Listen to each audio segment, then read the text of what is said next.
Hello. Look, we've got a moon. It's a moon stream tonight, guys. Should we get ourselves alive everywhere else as well? So we're going to be looking for what's called trans-lunar phenomena there. The TLP, it's the things astronomers have seen going on off and around the moon there, but they cannot explain, like weird lights, weird glows, outgassing, things like that. Things the moon shouldn't be doing. Right. Let's get ourselves alive. So, hello everybody.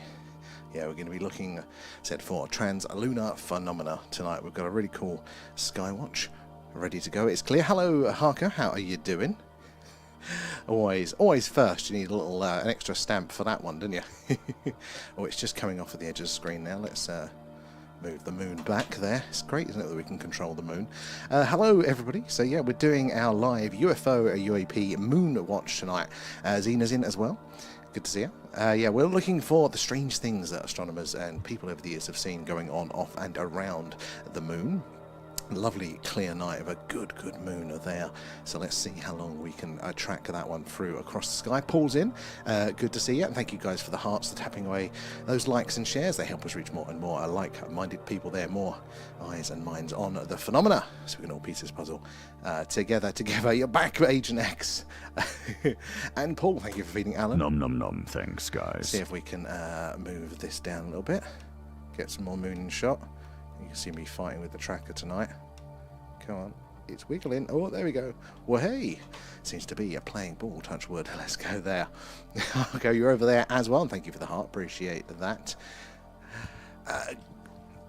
Such handsome humans. I know, we're very lucky there. Guys, if you are joining us for the first time, we're doing a live moon watch tonight. That is the moon live here. And yeah, we look out for UFOs, UAP, all of the weird and wonderful things going on around the night sky there. And we're based in Wiltshire in the UK, which is right in the heart of Crop Circle country, just down the road from Stonehenge. So a long history with the strange and anomalous in these skies. But particularly tonight, we're going to be looking at the moon because it is big, bright and clear there tonight. Just look at the texture and the details there around the moon. Let's move it a little bit. There we go. Oh, no, too much. There we go. Just wait for the moon to come back round in shot. So, because of the Earth's rotation, it's going to look like the moon is moving, but it's actually us. But look at the speed that it is travelling at there. Because we're quite zoomed in, it takes a while to scroll around there. Thank you for the heart there, Paul. Appreciate that. So it all goes back into the stream. I keep wanting to say, how's everyone's weekend? But we're not. We're still, it's the week. But I'm getting confused with the Christmas holes there. Just been doing backdrops for your lives. Awesome. I'm looking forward to seeing these. You've still got the animatronics going to be in those as well. What a big moon we've got. It's a big one tonight there. So it's a clear sky. Normally we would be doing a sky watch, but not tonight, no, because the moon is far too bright. So it's going to stop us from doing that tonight, sadly. It's a bit too bright, but it does mean we can point the camera at the moon there. What's you up to New Year? Probably not much. Maybe spend some time with the family, I think. Don't really know much that's going on around these parts. Might go up to the hill there, the big hill fort. Maybe see if there's anybody doing fireworks. Not really sure if fireworks are a thing here in the country, but we will see. There, spot the third LRV. Can we spot it from here? Let's move the camera down a bit. No, that's up, Sam. It's round the reverse. Go down more. There we go. A little bit more. Can we get a little bit more moon in shot? I wonder when we can get to the end of our travel on the camera there. But it seems to be working tonight there. 3 cars on the moon. So the lunar rovers, was it free? I can never remember how many missions there were and stuff. I'm still surprised that we didn't leave the flags up there, all but one there. Yeah, I expect the battery is quite flat. You know what the cold weather does to a car battery? I wonder what the cold of the moon is going to be doing there. But it is odd. The moon is weird, isn't it, for us to have such a large object so close to a planet like this. So normally moons like this are reserved for the much bigger planets there, like Neptune, or I mean even Jupiter and whatnot there. Their moons are more planetoid like this. Mars, for example, which is quite close in size to us, actually has what seem to be like captured asteroids as moons. They're like weird potatoes are flying around. They're quite close. But yeah, so the moon is quite weird, and it's responsible, isn't it, for so much of the habitability on Earth, maybe even life forming in the first place. It steadies our tides, steadies our axial tilt, provides a perfect little backdrop. God, that is wobbling tonight. So that's the wind on the lens there. So because it's quite a big lens, it's a little bit unbalanced there. So any bit of movement there, the breeze, and it's going to rock that. I can assure you, it's not the moon moving. You don't have to worry about that. Come on. So we can move the camera down a bit. Let's get more moon in shot. I'll need to wipe that lens. There's a dark spot on it there, and move it around a bit. Come on. Come on, moon. Moony moon. Turn around. There we. Oh no, too far, moon. Too far. Go back. Go back. Well, the moon will come into shot. There, you can just see it. Come on, are we going to spin? There. Oh, that'll do.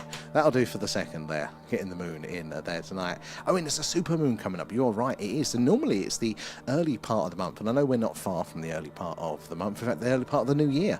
That's normally when we get the cool moon streams. Still getting my head around all of the seasonal changes in the night sky. Having to point the camera in different places to get all of the shots there. No, as well, thank you for the heart. Appreciate that. All goes back into the stream. If you are just joining us for the first time, guys, do give us a follow, because we do something like this every night. If it's a clear sky and the moon's up, we're doing this, the live moon watch there, looking for UFOs, UAP, and trans-lunar phenomena, all those weird things there. But as the clouds roll in, we do a live alien radio signal hunt. We're doing that last night, so we've got a very large radio antenna, and we're listening out there into deep space, hoping to hear ET say hello, or if the sky's just generally clear. We see all the stars, all the details, all the satellites and things flying around, and we're looking for UFO, UAP, and we tend to see something very interesting pretty much every night on those streams there. And on the tubes, though, I saw a video clip of a zoomed in on a lunar crust the day before yesterday, clearly showing a photonic transient appearing on the Polarium crater, and clearly entering it. There are some very interesting clips going around of weird things that have been seen on, off and around the moon. We've not caught anything ourselves yet. We've not done many of these streams, but yeah, there is some strange things going on up there. I mean, there's generally some strange questions. I lean towards, that we have been to the moon and all that sort of stuff, but I mean, there are some questions to be answered. It is very strange, a lot of it there. Phobos is definitely an artificial satellite. That is one of Mars's moons. Is Deimos the other one? Phobos and Deimos. There is Phobos, the one with the potentially has the antennae on. So there's these images that were taken as an orbiter went quite close past it. It does look to appear to have like a very large, precise antenna or something like that coming out from it there. And what with the old Russians losing contact with that satellite that was approaching at that time, it's a very strange one indeed there. Oh, and Free Eye has changed course. I haven't seen that one actually. I haven't seen it. It's an odd object. Is it still a drastic course change? God, look at the wind on the lens there.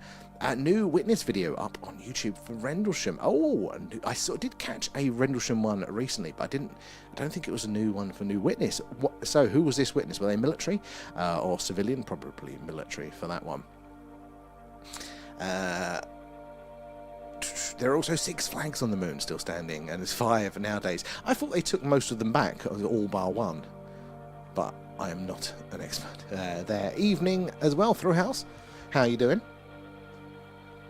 And NASA says it. Yeah, I mean, we expect, don't we, some course changes from the outgassing, but it's a bit weird, is it, that it's still outgassing now, after the amount of material that is lost. It's a very, very strange object there. The first one has fallen down. I heard somewhere that they took some of the flags back. Was it how much of a change of direction, though? Was it like a drastic one? Or was it the subtle ones, they call it non-gravitational assist? I've lost track with that list. Honestly, I cannot remember where we are with it there. It's a very interesting object, though. And Leanne as well, thank you for the gifts. Appreciate that. So thank you for feeding Alan. Nom nom nom. Thanks, guys. There's that. We'll lift the flags back up when you astral travel there. I don't even get a chance to sleep, let alone astral travel there. Moon Street View. That is brilliant. They've not sent somebody up there, have they? I like that. Where are we there? It looks like an egg with a bizarre rotation, constantly with gyroscopic gravity spin. Oh, I didn't know about the spin there, but we know it is weird. Let's move the moon. No, it's that one I want to do. Come on. Moony moon.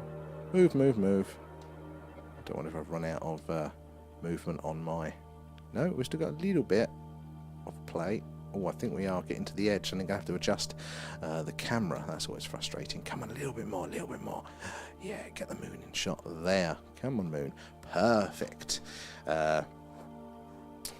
It's got NASA scratching heads. I mean, it has been doing some weird stuff, so, I mean, I'd expected them to be scratching their heads for a while. But at least they're admitting that it's anomalous now, because before it was all very much, oh, it's all, you know, all expected and all that, wasn't it? So at least they've changed their tunes there. Google Moon Stream Through. I know, it's cool, the idea of that, isn't it? Not a space agent. Well, it's not now, is it? It's now officially an intelligence agency. A little bit suspect there. But that'll be how you're doing. Can't believe you made it in 2 in a row. We have to get your passport stamped there. I don't even think we've got the moon on there as a stamp. We should have put those on there for that as well. But look at all of the details. I cannot get over, like when you look, let's zoom down here. Zoom mode activated. See if we can zoom in. Look at some of the craters there, the texture that we can see. Doesn't look real. I'm used to the moon being just like this solid, bright object up there, but when you zoom in, you can actually see all of the details. Always blows my mind. Look at those. So cool. Where are we? And they only share the bad intelligence there. What does it say? The not very intelligent agency there. And didn't you know, we always see the same that we do. You're right, Harker, there. So the moon is tidally locked to us there, which means we see the same side facing us all of the time. And one of the... too far. Back the other way a little bit, please. Come on, moon, come back. It will in a second. It's going to move this way anyway. This remote is a right pain. Alright, we're going to have to wait for the moon to come around the remote. Oh, no, it's too far. There we go, that'll do. Yeah, but we see the same side there because it's tidally locked. But a really interesting fact that I learned recently, so we see this side and all those craters there. Now that is the side that is protected by the Earth there. So the Earth is much larger than the moon, so you'd think this side is very, very well protected. But, you know, look, there's still the odd crater there, the odd impact. But it turns out the other side, the far side of the moon, which is all exposed, you'd think that'd be so much more cratered, wouldn't you, there, because it is exposed. No, apparently it's our side that is much more cratered there, and much more poxed, which is weird. Maybe the moon was facing a different way at a different time there. And I get better intelligence off chinchillas. I mean, yeah, they are smart. They've got me played. Jordan, how you doing? It's weird how all the craters are perfect circles there. That impact there. But the moon craters are weird because normally the larger the object, the deeper the crater. And we can see a range of sizes, can't we, there, of diameters there. So it imply larger objects that have impacted the moon at various times. Let's move this camera around a little bit. Various impacts there, but one of the weird things about the moon is that they're all the same depth. So regardless, oh, for God's sake, oh no, oh, we're going to be playing ping pong tonight with the moon. I've got to go out there and adjust anyway. Frigging thing. But yeah, they should be, the bigger ones should be deeper as well, but no, they're not. They all actually are the rough same size. Right, that'll do for that one. Can we lower it down anymore? Or am I going to have to go outside and adjust it to get a full or a fuller shot of the moon? Come on. No, I have to go outside, aren't I, in a second to change that one. So, yeah, their depths is really weird. I mean, we know that whatever the moon is made out of, it's much less dense than the Earth. That is not argued. There, it's about 23% as dense as the Earth. It's meant to be made out of the same stuff. There, Amy Lee is in. Good to see you there. And Elite, good to see you as well, where you're joining us from tonight there. And the distance to Earth influences the level of seawater. That pull on it as well. Kate's in. How are you doing? Jordan, yeah, but they're still circle-shaped and all different objects into all around. Well, that's totally true there, but it's like the impact shockwave, isn't it, as well? But you do get distended, don't you, like teardrop-shaped craters and things like that, and we aren't seeing any of those on the moon, so it's really, really weird, because you think of that side impact as well. You'd expect it to be like, you know, some more length to it, not just a perfect circle, as you say. It's a weird object there. Latest in, heads in NASA were scratched at the same time as scientists theorised lice infection. And say a cheese, Wallace. Right, I'm going to go outside and tackle the camera there, because as the moon's lowering, we've come to the end already of the movement of our little tracking arm there, which is very frustrating. So I'm going to go adapt to that, and we'll be back. I'll be back in a second. But I am going to leave you with Alan. Alan, go in your spaceship. It's me, Alan, the real star of the show.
Alan, have you been good? Have you behaved yourself? Has he been behaving? We hope so. Right, yeah, so if you are joining us, as you can see, we are monitoring the moon tonight. Ooh, it's a bit too far. Wait for that to come back around. So yeah, it's a live view. We're looking for UFOs, UAP, and things called trans-lunar phenomena. They are the weird things that astronomers see in the night sky. They are going on off and around the moon. Weird flashes, glows, lights, outgassing, things that the moon shouldn't do. It should be geologically inactive there. But yeah, we are still seeing some things. Actually, we didn't we? The other day, we saw what appeared to be a glowing crater there. And Kate coming in with the shares, appreciate that. All of the old shares and the likes there help us reach more and more like-minded people there like yourselves, so we can get more eyes and minds on the phenomena there, sharing our experiences. We can all understand what is going on up there a little bit better together there. And Jordan, Alan, can you stop appearing at the end of my bed, please? He needs to sleep. He's tried it with me. He's always there. Those little antennae pop up at the foot of the bed. Always after a probing, and you, Alan, there. Well, it's not Christmas, Kate. That's taking his bow tie off for that, although it was a good bow tie there. And Lizzie says, hello, Alan. But you know that you were telepathically probing their minds, weren't you, there? One day I am. I'm just not going to come back. As you can see the light on the camera, aren't you, there? And it's just going to be me getting taken up there. Ooh, a little bit more. There we go. That's a nice amount of moon in a shot there. Thomas there, a lunar wave. Oh, what's a lunar wave? I've heard of gravitational waves there, but hello, Thomas. It was chilly, Arco. It was fairly chilly. I made that as quick as possible. I think we're going to have to spend a lot of time messing around with the old tripod tonight. So I'm sure I will get colder there. Are you aware of Crow's lunar wave footage? No? No, what's that one, Thomas? Tell me about that. That does sound fascinating there. Wishful thinking there. Or getting abducted. And where are we on the old tubes? You having a chat there, guys? Alan shaking that boots. Well, Alan gets more engagement than I do. I mean, I'm not surprised. He's the real star of the show. Heard Alan is the best galactic dance-off going. He's very good with his moves there. He doesn't play nice. No, he doesn't. No messing. Oh, 100%. I want to hear about that one there. So, captured the lunar wave footage. So, I mean, I won't be able to check it whilst I'm on stream there, but it sounds good. So, what is it? Is it like a ripple that's going on over it there? Is it, I don't know, what else is it? Oh, it shows optical glitch moving across the surface of the moon. Very nice. Interesting. I like to see that. I mean, there is a lot of optical glitches that we can see. I mean, not so much glitch in the Matrix there, but definitely our modern optics, especially digital stuff. They have a lot of artifacts in there as well. But saying that, the moon is weird. The moon is very, very weird indeed. So I'm very keen to see that one there. He filmed the moon for decades, and it's not something he's seen before. So there we go. That's very interesting. He couldn't explain it. Those experienced eyes.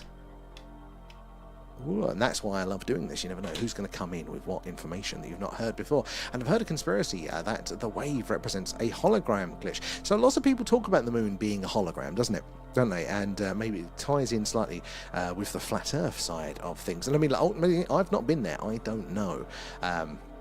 But it would require, wouldn't it, that a lot of mainstream science to be built upon sandy foundations at the very least, wouldn't it? Because a lot of our gravitational measurements, you can see the moon's interaction going on here, so there must be a body of mass there, unless our underpinning science, which tells us that, is flawed as well. And again, that could be the case. They do appear to have been manipulating the sciences there. Back in the 1950s, everything was about sort of gravitational waves and all the technology, maybe anti-gravity technology and things like that, and it does look like they've fed science string theory to chew on for the last 50, 60, 70, 80 years or whatever it is, and that's all they've been doing, and they've come to a lot of dead ends and not made any progress there. So makes sense possibility there. Good evening, Paul. How are you doing there? Phrases in as well. So yeah, we're doing a live moon watch tonight there. We've been doing a lot of radio signal hunts, and they're wrong way, Sam. They are all well and good, but sometimes it is nice to get your eyes on the skies. Oh, that rhymed.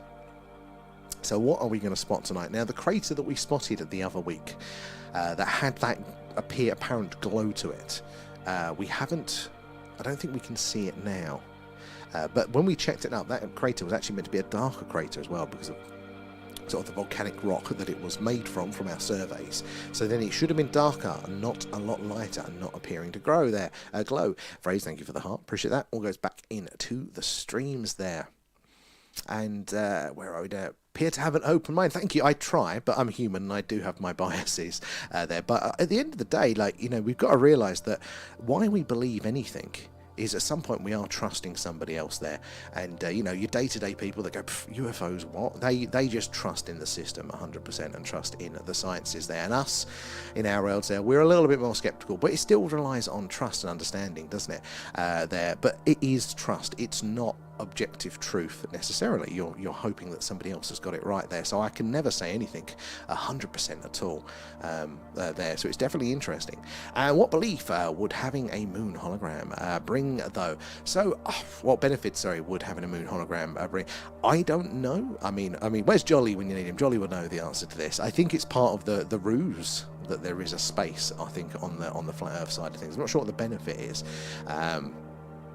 but you never know. There, how you doing, Phrase? You're having a good start to the week, almost at the new year there. And I looked into Flat Earth. Basically, Antarctica goes all the way around its edge.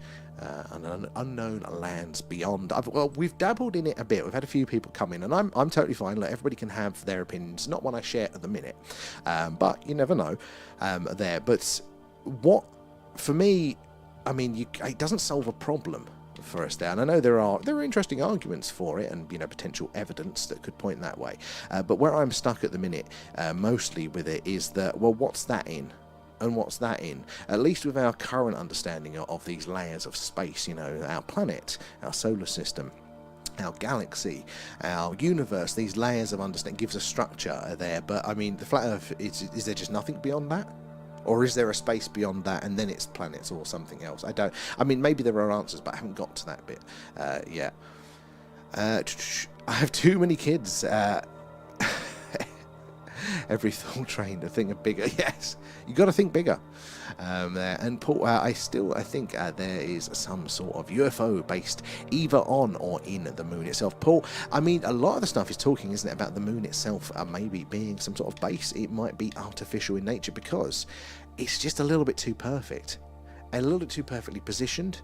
There, maybe it is artificial, maybe it's been moved in there it's for a purpose there, to stabilize our planet's weather and axial tilt and things like this, to make us much more suitable for life, or say maybe base. It is a perfect beachhead there. If you think you're traveling all of these distances there, if we are talking about ETs coming from far away there, when you're an invading army, the difficult part is getting your stuff from A to B. Logistics is what wins a war, especially a modern one these days.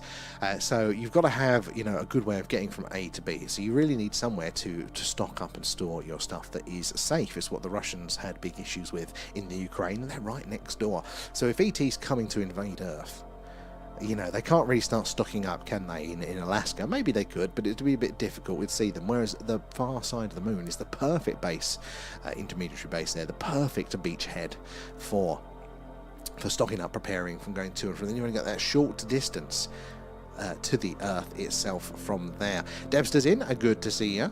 And could there be actual UFO bases in Antarctica? Well, lots of people do talk about it, and why not? To be honest though, I think the sea makes more sense, and this is a new one for me because we are hearing a lot about it. So, I'm kind of going, as I'm hearing it, that makes a lot of sense, because liquid water is actually very consistent. So if you think of all the different environments that your craft would have to deal with, and if it is traveling across the universe, what different pressures, the different temperatures, gases and acidities and all these things to consider there. Well, liquid water is a constant. So if you have a liquid water on a planet, it's very, very consistent there. It's a great little parking spot. So for somebody that is alien to this world, doesn't necessarily need what we need, then liquid water might be an easier place even than the ice there. And A-Up is in the house, and the moon is looking beautiful as always. It is. You can see the moon's belly button right there. Where is it? Just there. So I always think of that one. It's the belly button of the moon there. And Patrick as well, thank you for the shares, guys. Those likes, the tapping away there, the shares, helps us reach more and more like-minded people there, getting more eyes and minds on the phenomena, so we can all piece this puzzle together. So thank you for that. And guys as well, if you were one of the 5 or 6 who completed their stream passports, those first have been shipped today, so hopefully they'll be with you maybe even tomorrow, but probably Friday, what with the new year. And imagine we're a pond. There's hundreds of them beyond the ice wall, with different lands ETs come from. So I mean, maybe there. I mean, it's a different way of dividing it up, isn't it? But then what's that in? So I'd assume that's on a planet. But is that just my limited thinking then, kind of wanting to put it onto that traditional structure there? Because even when they talk about the universe, don't they? And they go, well, the universe is just it. That's the outer layer. My brain goes, I don't get that. What's the universe in? And what's that in? So I'll even argue with mainstream science there. And they said that's not the question to be asking. But yeah, I can't get my head around that. I want to kind of structure those things out. And then what's that thing in? And what's that thing in? And Paul, do we know if there is ice or water, even both on the moon there? So we think there's ice at least one of the poles. I think there's a semi-recent discovery there. I mean, water is the most abundant, or one of the most abundant molecules there is, or elements, sorry, here on Earth. So... on Earth, sorry, in the galaxy and the universe maybe, so it shouldn't be too rare. But yeah, I do believe one of the poles, they speculate at least, has ice there, and there does appear to be liquid water on Mars as well. There we can see the movements during the seasons and the darker patches in the sand, which is what they need to produce the fuel to get back, is the idea there. And where are we? Over on the tubes. Can Alan do the hokey cokey? I'll have to ask him that one. You're only 4 foot, so reticulum there. How are we doing, GWAC? Nice to see you there. And Tank's in there. Nice moon shot. Have you tried for Jupiter? I haven't, but I think with the lens we've got, because we've not actually got a telescope, this is just a good lens on a camera. I think it would be just a little dot for us, but actually it would be quite cool if we could get a nice shot of Jupiter there, see some of the textures. But I struggle with this. I met you before in a dream. What, Alan? They're streaming it on the TV. Nice big screen for the moon there. We have been good. I hope you have GWAC there as well. You had a third encounter. So as in like encounter number 3, or as in a encounter of the third kind there. The actual creatures themselves. Want to hear about that one. And Happy New Year as well, guys, for tomorrow. Or the day after. We're getting there. I'll forget them.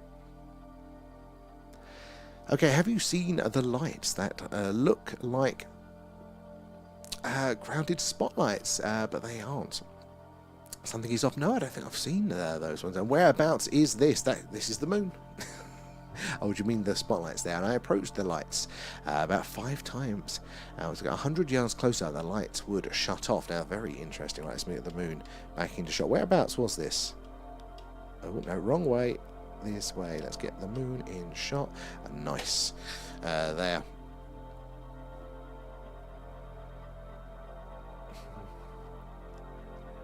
Oh, over the Hudson River. Now that is very, very cool. Bananas in, how are you doing? Good to see you, matey.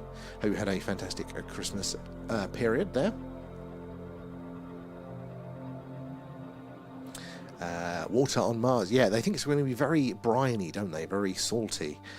Which is still very good for life there. And Paul, a cow wanted to go into space because it wanted to see the moon. Did you get that one in a cracker? Brings back memories of Doctor Who episode, and Jupiter is stunning this evening. You know what? I need to have a look there. I don't know how well I'm going to see Jupiter. The moon is so bright, it just takes up the whole damn sky the second. But it is so cool. I'm never going to get tired of seeing all of the craters there, seeing the detail. I said this is a cheap lens as well. So...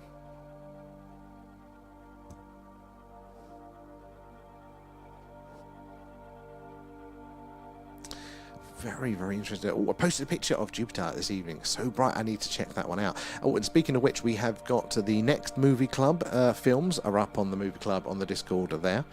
So once a month, we all vote on an alien-themed film to watch together, and we press play at the same time, which is the last Friday at 10 PM of the month there.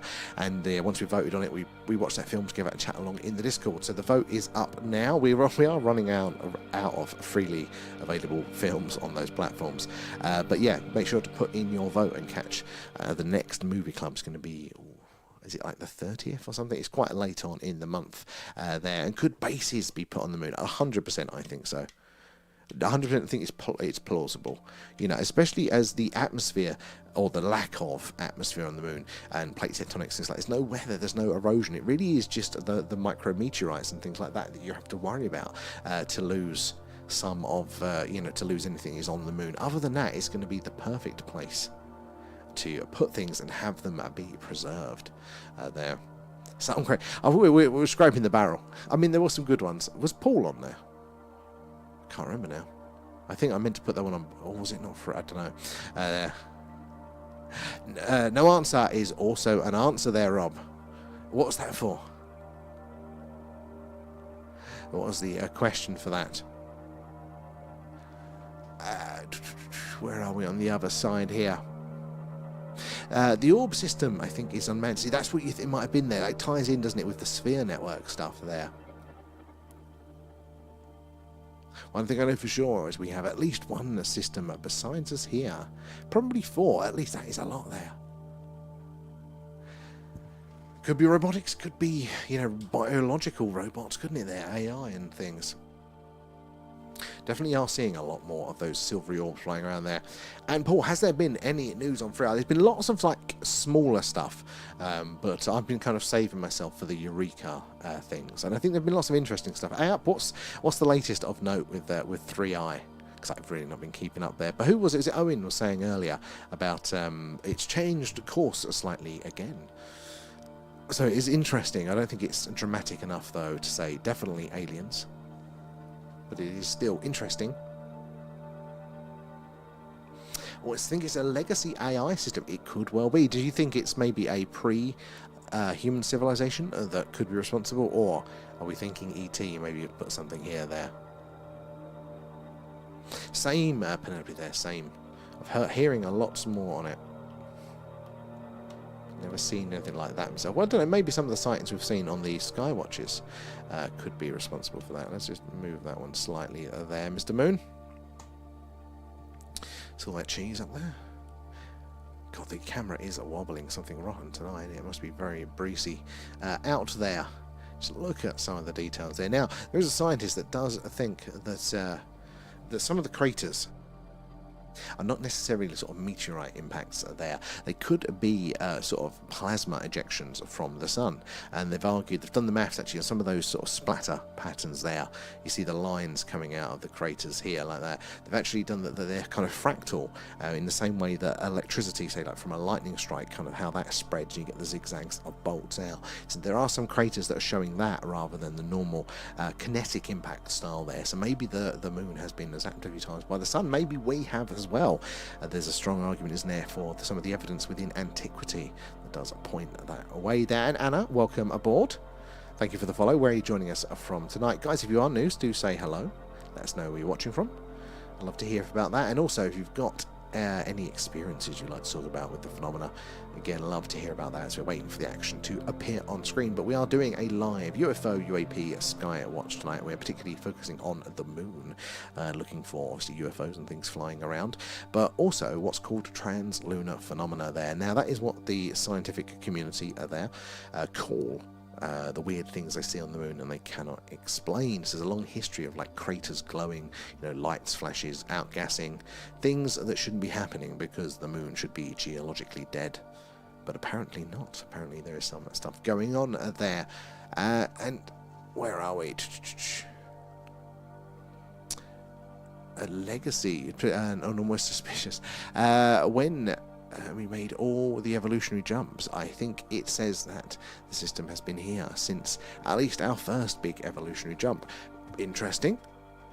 I mean, it would make sense, wouldn't it? Earth has been screaming a biosignature for billions of years. So a civilization that has had, at any point in those billions of years, that has had the same technology that we have now, will basically have been able to tell that there is biological life here on Earth. Just, because of how it changes the atmosphere, and they can scan for that. So if in between that time, they decided to send a probe, maybe some sort of probe system there that would sit in orbit or maybe a bit closer and monitor and see what's going on.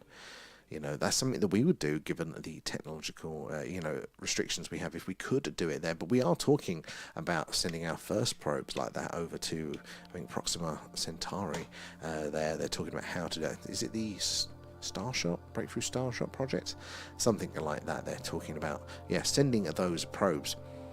And again, ourselves, and with the technology that we have, it does look like we have detected a biosignature, they call it, which is the potential sign of life on another planet very, very far away, around a distant star there. I think it's K2-18b. What is the gas that they think they've detected in the atmosphere? But anyway, this gas, as far as we know, can only be made through sort of biological processes there. So we think that essentially the amount of gas that they're seeing in the atmosphere of this planet would make sense that it's sort of covered in algae You know, there's, you know, maybe not intelligent life there, but at the very least there is a water world that has got so much algae in it producing this, what do they call it, this particular type of gas, which is a fascinating thing, you know, that maybe we're confirming life at these vast distances. Does the moon remind you of the Death Star? 100%. 100% there. And you've seen the video online about the girl who showed her shared her taxi with a reptilian. Then if no to her uncle's funeral, no, I mean, that's not what you want on that sort of time, is it? Jesus. Right, let's see if we can move the camera down. There's the moon. Don't say I don't treat you.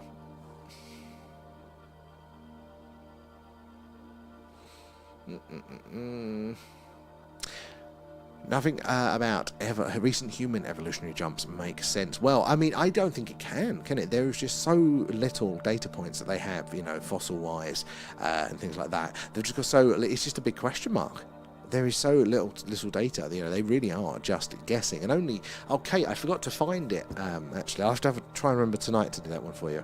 But it was there is a new genetic group of humans. They recently discovered some preserved mummies from about 5,000 years ago, and there's no record of this genetic group, either in the past or in our present DNA. They were a subset there that hasn't been, you know, seen before. You know, so there are so many things about our genetic history there that we don't fully understand at all there. Our brains are too big there. That is one of the things, isn't it? Is why a lot of our development is outside of the womb. Is why you know children have to develop for so long, outside the womb there. Because if their brains were any bigger, it wouldn't be very good for the mother, would it? There, but it means we have to look after them. It means they're more vulnerable. It was an evolutionary trade-off there. Explosive evolution, just in language alone, doesn't make sense either. Now, I think the language side of it does. The genetics I don't really know about. I think it's very interesting, but it's a bit above my sort of mental understanding. But language is such an interesting thing because it's essentially software. It's encoding. It's not just how we communicate something to one another there. It's not just a label for things so you know what I'm talking about there. They're processes, they're little mechanisms, they're way to filter the world, but also compress the world down. If we can compress a whole series of events down into one word, that just simplifies not only our speech, but it simplifies our thought process as well, making our brains much more efficient in the same way that operating systems stack on a computer. You know, like you have like the BIOS, don't you? And then you have something else, and then you've got your operating system in your top level, and then you've got your apps on top of that. And I think language does the same thing for us then, how our brains work. It's such a fascinating thing for it there. But speaking of the evolutionary question marks there was a scientist recently that put a paper out saying that they've looked at evolution as we understand, and they're not disputing mainstream evolutionary theory, although that is a whole rabbit hole. But they are saying that, there hasn't been enough time, they don't think, for all of the steps to happen for us to come from that first instance of life to more complex and intelligent life there, or how long those stages, those variations would have taken. And there hasn't been enough time that the Earth has been habitable for. So a good part of it probably happened somewhere else there. So it's a good, strong case for panspermia. The idea that life is probably spread around like the common cold. Planets are constantly sneezing life over to people there. What's that, Kate? Facebook? And I didn't send it there. I didn't. Scalzi, hello. How have you been? Hope you had a fantastic holiday period. Thank you for the heart there. And Paul, at what speed does the moon spin around? So the moon spin's a weird one, isn't it? Because doesn't it actually spins quite slowly, but it matches, means that, you know, that we see the same side because of that rotation or something like that. No idea what the spin is though. And Beer Buster, good to see you there. No worries, Skulls. It's always good to see you, but no pressure, never any pressure. Sometimes life gets in the way, and also sometimes you have a better offer as well. So it's always cool. We're always here when you fancy to look at the skies. But it's good to see you. I hope you've been well. There we go. Let's get to the moon in shot there as well. Thank you for the likes, Beerbuster. Appreciate that, guys. It's those likes and those shares, those hashtags and things that helps us reach more and more like-minded people there, so we can get more eyes and minds on the phenomena and help piece this puzzle together there. No worries there, but where are we? We've had some good sightings though, Skulls. We have. We caught a really big bright orange thing come across the screen once there. No idea what it is there. Fantastic one. Kate coming in with the shares and the likes. Thank you. Let me scroll down here on the tubes. How then do they evade us for so long, do you wonder? Well, I think it's a good question, but have they been evading us? Or have we kind of been ignoring it or not understanding what we're seeing? Because, I mean, we're all talking about our sightings and our experiences with the phenomena. You know, and they've been going back centuries. So maybe they haven't. Maybe they've not really cared. And UAPs are flying over data hub now. It's really loitering over data hubs. Interesting, because it was the nucleus connection, but data as well. There, the pace we exploded our language was so quick. I mean, I can understand like an exponential thing, but you are right. This whole human development of technologies of all sorts is a real hockey stick kick, isn't it? There, you know, we infected the moon with stereo, like good stereo. Oh, strep, really? I mean, was that from the astronauts going up there or our equipment? That's hilarious. 1900 to 2026 at light speed learning for us all. And no wonder we're all anxious, stressed wrecks. You know, we've not had much time for us to adjust, have we? Well, it's the other way, Sam, for the moon. To become accustomed to the new technology, to integrate it safely and effectively there. Has there been any UFO sightings in the UK lately? Now, there was one interesting one recently. Where was that? I mean, I think there are generally just the odd stuff, the lower level, strange lights in the sky. They happen quite frequently. But yeah, good ones. There was somebody who mentioned something recently. What was it? It's probably in the interesting things section on the Discord. A up as well. The moon has synchronous. Oh my god, I'm not going to try. Synchronous rotation with Earth, meaning we always see the same side. Is that the same, or is that different to being tidally locked? I know it's the same result, we all see the same side, but is there something actually, whereas the tidally locking, I always thought it was just sort of fixed there, but is this just, it has the same result, but because of the spin? I don't know there. The seeding idea, I think the seeding of life and stuff is very, very interesting there, you know. Is that how a UFO, is that how aliens do come into this? Are we their little pet projects? Again, you look at that evolutionary record, it is looking very, very interesting. There are lots of questions to be had. Definitely our standard explanation of that linear development, you know, the monkeys, apes, all the way up to humans, doesn't quite work like that. Maybe there's a little green man on the other end of it there.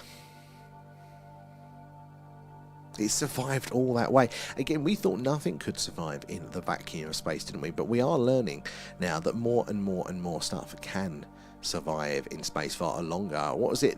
Was it fungus recently that they said that? And again, this just ties in with the panspermia. Life does seem to be much more capable of surviving than we thought in a much wider range of environments there for longer. So the whole panspermia, the transmitting of ideas of life, sort of, you know, even at a basic level around the cosmos, seems to be quite likely. And if that is true, life is going to be absolutely everywhere.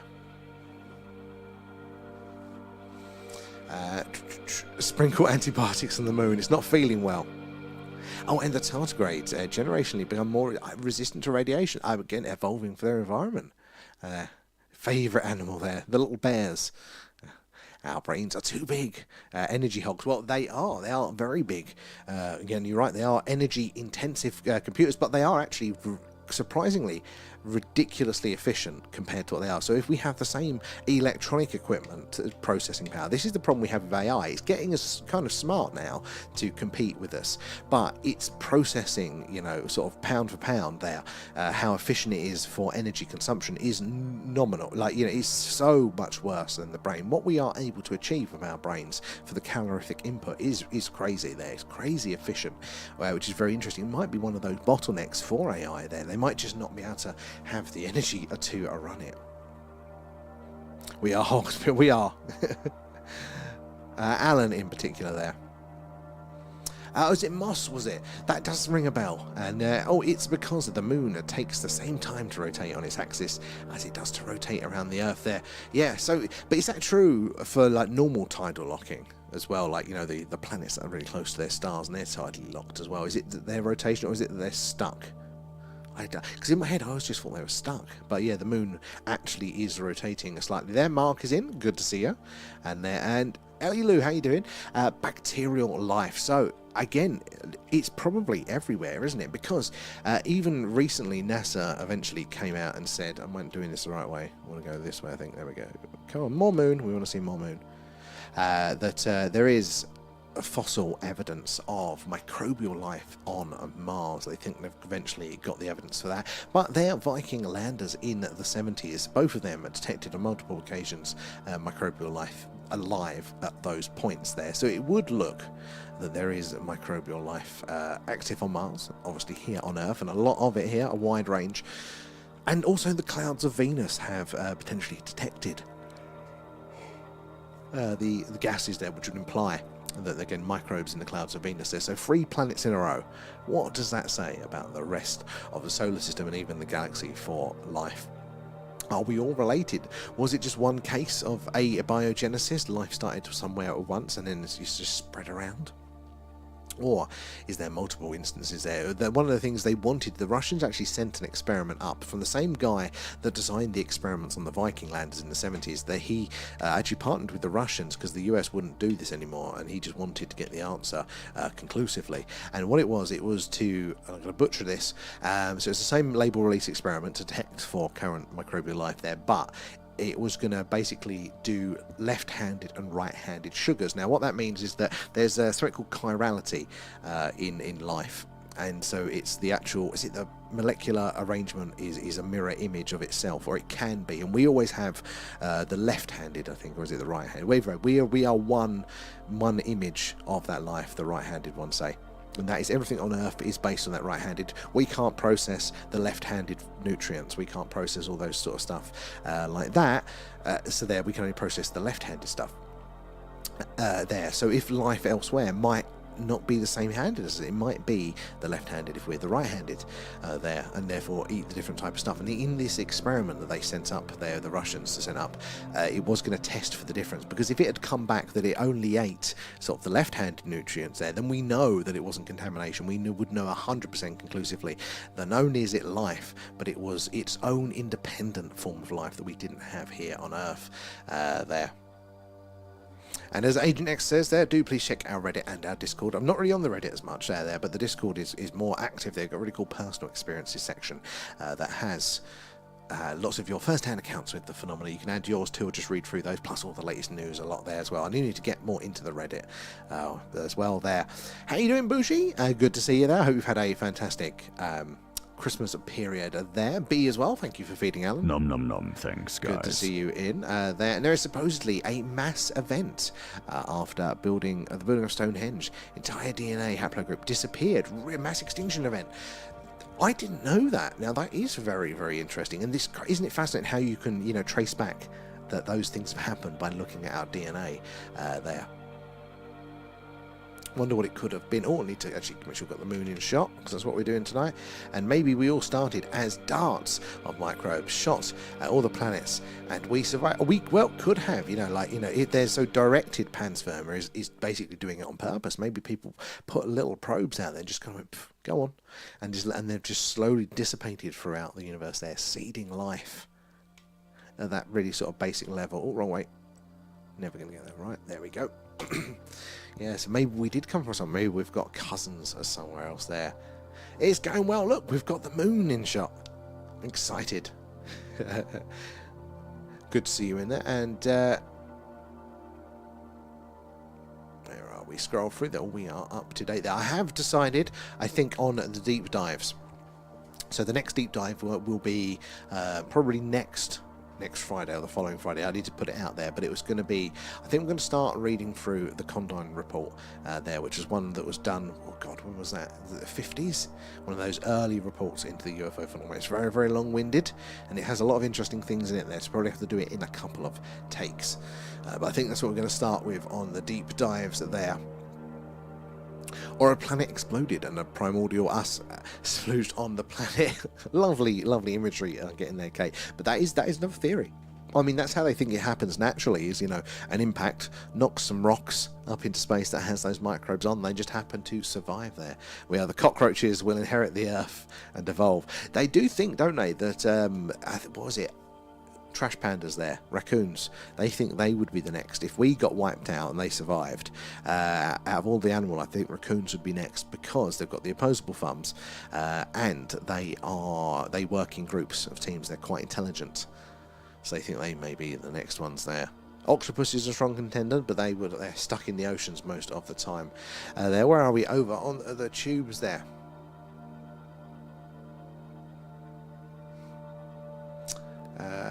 Where are we? Maybe tons of origin points on Earth. There could well be, and there was something actually recently they're talking about that you know, multicellular life or more complex life actually evolved twice. Now the earlier version didn't work, but our version did. So there could be multiple instances as well. And I think different life came from different systems.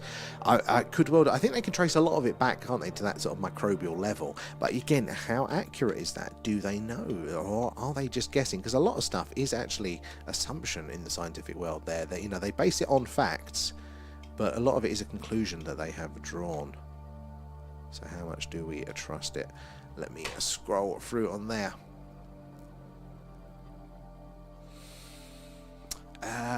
Reddit, you see a lot of new sightings. I don't spend much time on Reddit, sadly. Different systems that's reaching. Well, why not? Check out the skies when they go live. I have to. Some birds are very smart. You're right, actually. Birds, again, they're interesting, talking about brains and being large. Birds obviously have smaller brains than us, but their neural density is much higher. So that's why they can have, you know, a tiny, tiny brain, but still have the same sort of cognitive abilities as a toddler. They're very, very intelligent. So that neuronal density is very, very high in avians. Which again are a form of dinosaur that did survive for it there. I watched the Apollo mission today with Buzz and the crew. It's a bit late. Is it a rerun? I've actually got a DVD that I keep meaning to watch of that. It's meant to be all of the footage collected together in Blu-ray, whatever it is. You know, have I got around to watching it? Hell, I have. So is it that sort of thing? Because it should be on my list there, and surely it'd be dolphins. So dolphins are smart and are intelligent. It's a good call, Mark, but they don't have any thumbs. Is the one. They've got no hands to do things like that, so they have to evolve all of that. But also they're in water, aren't they? So anything that's in water that we do think, the best of our knowledge at the minute, wouldn't be able to evolve sort of technology, because the first thing you need to do is you need fire for technology, and obviously you can't have fire underwater, so they wouldn't be able to make tools and things like that. They think, don't they, with like these big water worlds we think are so many of them out there, and they could all host life. They could be really, really super intelligent, but maybe they can just never get past that technological level there, because they can't make basic tools. That is a theory, anyway, there. Did you see the post about Luke investigating woman? No, I didn't see that one. No, I must have missed that one. He is who trolling is happy. Are you joining him? Oh, who's Luke? Is that Interstellar Discussions there? Oh, 100%. Yeah, I mean, I'm always up. I'd like to make some friends there. I didn't see it though. You might have to point it out again there. I didn't see it. I don't think I did anyway. Doesn't really. But yeah, always up to make a new friend there. And thank you. Oh, it's the original ones. Oh, that is cool. No, evening. Late to the party. But we've still got the moon. We've kept the moon for you, Noel. We have kept the moon. Ooh, where are we? Is it that one I want to do? I'm going to go down. Yeah, there we go. More moon for Noel. There.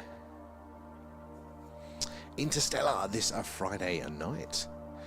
Dolphins came from the land and still have fingers. Do they really?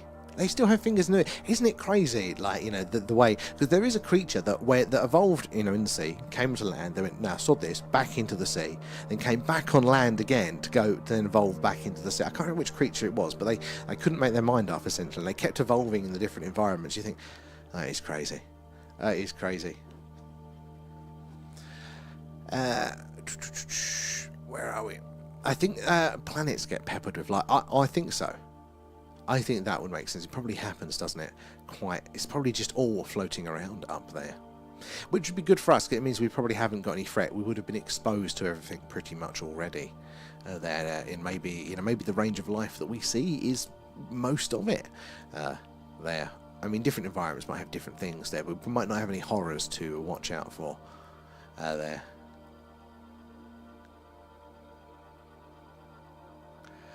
Where are we?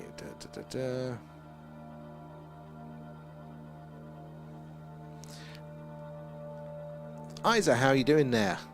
Welcome aboard over on the purple map. Good to see you. What kit are we using? So, oh, actually, I need to turn it around. We're using a Sony A7 with a. God, what lens is on it now? It's a long zoom lens, very long one. I can't remember what the lens spec is now, actually. How are you doing tonight there? And aren't humans supposed to give gifts as fetuses? Give gifts? Have gills. I thought. Oh, God, my eyes are going tonight. Okay, sorry. Have gills as fetuses? I don't know. I've not heard that one. Hilarious. I know babies, are very good in water, aren't they? From the off, you can chuck them straight in, and they tend to be fine. But that's about the limits of my knowledge with that sort of thing. Look at the wobble on the camera there. A little bit of a breeze is shaking the lens. So yeah, we've got a pan tilt head, a really cheap one there. I do want a tracking mount, but they're expensive. So we got a cheap one, but the weight of it is struggling, as you can tell with the vibrations. A lot of play in that mount, and I'm always fighting with the remote, so you aren't wrong. But apparently I wasn't a good enough boy this year for Santa, but it is on the list. Definitely for the further away objects as well. Each time I astral travelled to Pompeii, I died and got covered in lava. I wouldn't go back then. They're developing the amniotic fluid, did I get that right? I can't remember where I saw that. Interesting. I mean, it's all weird. All very, very weird there as well. Have you ever experienced any encounters? So not in some of the awesome ways that a lot of you guys have. Let me just move this around. There we go. So I haven't had any of those close-up ones or anything like that. All I've seen is stuff that we've seen on screen here. And because I'm in the room, the camera's only 10 meters in front of me. But because I'm in this room, I feel very detached. Don't feel like I'm with it there. And when we do the live sky watches on top of the hills, that's a different story. That does spook me out there. And we've seen lights in the sky, but which we can't explain there. So very, very interesting, but it's not quite the same as God, That's a Craft, or even a Close Encounter of the Third Kind or something like that. But I did see some lights the last time we went up that hill, and they appeared to be quite close by, like 100 meters or so. Then it could have been a trick of the eye, but they appeared to be kind of on the floor and then up a bit, and it was as if there was a dog walker with a really high-powered head torch walking towards us and moving around, coming forward. And then it would just disappear out, and then 10 minutes later it would come back, same spot, coming towards us. And it really reminded me of some of those videos where you see the big bright orbs flying around. People have seen some of those. It was kind of like that. I don't know if it was just a trick of the eye, and maybe it was a distant car headlight or something, but I mean, you could see plenty of car headlights up there, and this wasn't like that, and it did unsettle me for a while there. So I don't know what it is. Was it more on the spooky side of things, or was it me just getting it wrong? There we go. There is the moon for us guys.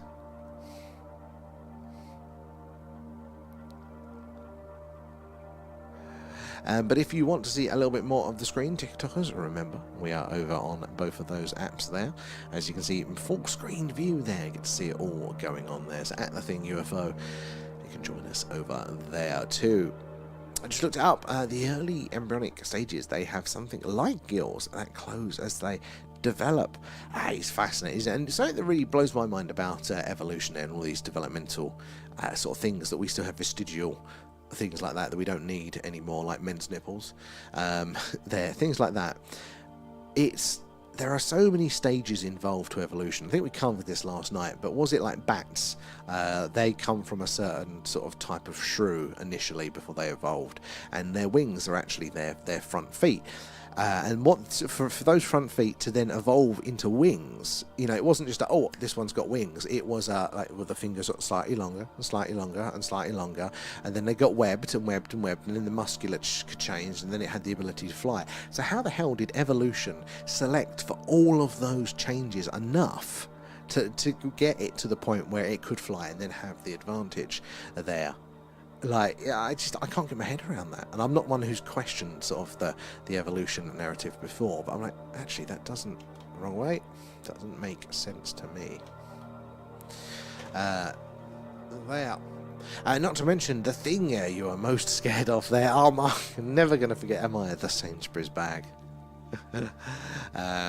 There's planetary alignment on the 7th of January. Ooh, what ones? Never know what they look like in this. I think we've had the planetary alignments before, the interesting ones, because what was it we was trying to get in shot, and the moon was just up at the right time again, just totally blinded us so we couldn't see a damn thing. Environmental reinforcement, I reckon. I mean, it could be, but you know, things those subtle changes just take so long over such a period of time. They must have at the very least been, you know, not a negative to then not get filtered out there. Over those periods. Spiders don't bite in caves. What? Is that true? But that's a long time necessary to develop. It is, isn't it? You know, you would have thought it would have got in the way for that there. Queenie, how are you doing there? And you've got questions. What questions have you got, Queenie? Evening, is that Si? How are you doing? There. How are you doing then? Have you ever visited a crop circle? We have actually, yeah. So we had one literally just as I was planning to start doing this stream. There was a crop circle, first one of the season this year, just on the edge of our town. Sutton Venue one. It was one that looked like a Celtic knot. It actually kind of went in the news, which is rare for crop circles these days.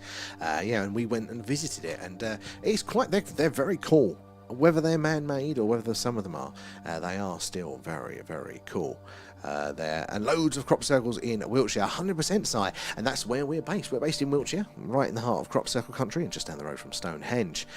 So that's, you know, particularly useful when we're doing our Skywatches next year. If we can find a crop circle on a farm where the farmer is amicable and they've got signal as well, we are going to be doing a live Skywatch like this, but for the general night sky. We'll do that live from the crop circle. I think that is going to be a first live crop circle UFO hunt. So I think that would be pretty cool. Queenie, has anyone ever looked at the Ethiopian calendar? You know what? I don't know, Queenie. I know we talk about the Ethiopian Bible a bit, don't we? In the book of, is it the Book of Enoch as well? That comes up quite a lot. There's some interesting things there, but the calendar, I don't think so. What's of interest there, Queenie? Do let us know. And the cave spiders don't bite you. None are venomous, unlike the ones you get on land outside. So, why have they evolved that? Is it just that there's no prey? I mean, how do they eat then? There. I will probably forget, Queenie. I'm a nightmare. When I come off the stream, my brain just wipes there. But if there's any bit, I'd love to know a bit more about it there.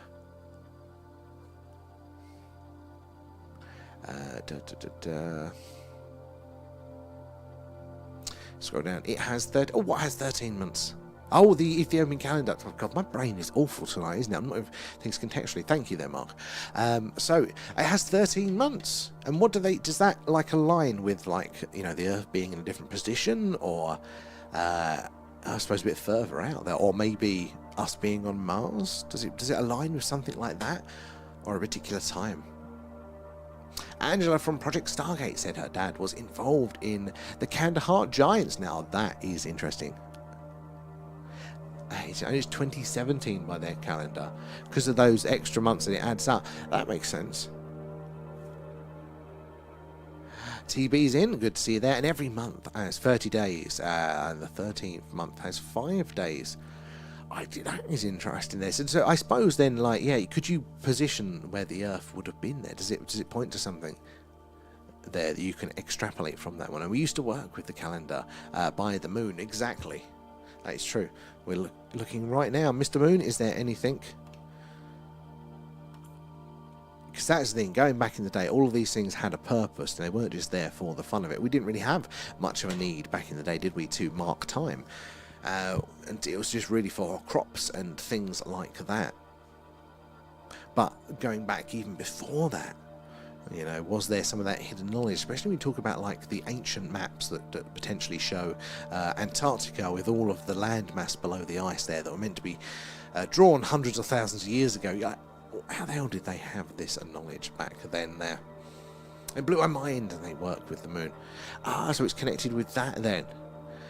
And TB as well. And bright night tonight is so clear. We are very, very lucky. Part of me, I'm enjoying the moon. I am enjoying the moon, but we've waited so long for a sky watch, but we can't really do them whilst the moon is up because it's just so bright. Can't point the camera anywhere. Don't see anything. So I mean, I want to see some stars. There, and we were put on a 12-month cycle to keep us compliant and working 12 months in a totalitarian regime. I mean, they do like to structure everything, don't they? There, I Dream. Hello, how are you doing? Good to see you. I hope you've had a good festive period. How have you been? There, and happy holidays to you too. Alan says hello. I hope you've been well. Okay, the moon looks fantastic. It never gets old, does it? Look at some of these details here. Look. Zoom mode activated. Look at all these craters. Just seeing the textures around these. It looks. It's going to sound so silly to say it looks like a real object, rather than just, you know, it's just that dot in the sky that we see. Look at some of that. It does make it a real there. And agriculture still works best by following the moon cycles, 100%. And Nemo, hello, how are you doing there? Thank you for the heart. Appreciate all that. It all goes back into the stream there. And look into my repost. The CIA psychologist explains why we have 12 months and more. Okay, I'll have to do that one.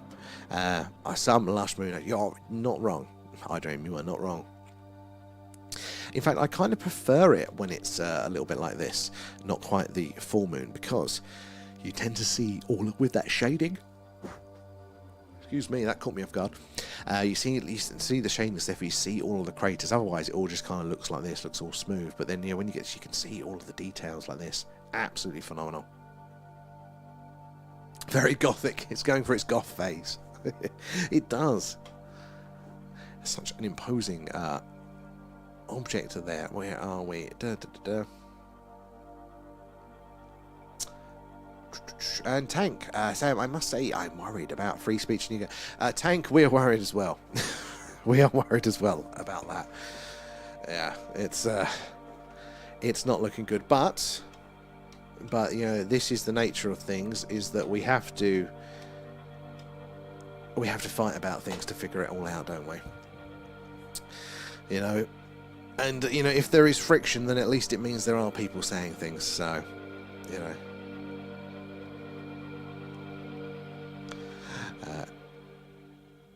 what's this? Where are we? I was looking at your pointer, trying to see, see what it was over the moon. I was going to change it to a little UFO, but it's a bit too complicated. It gets everyone. You ready for the Chris Bledsoe event in April? I am not. What's the Chris? What's he doing in April? And give it a bit of bloody intro music. Buffy. Legally gagged. So my free speech went a decade ago.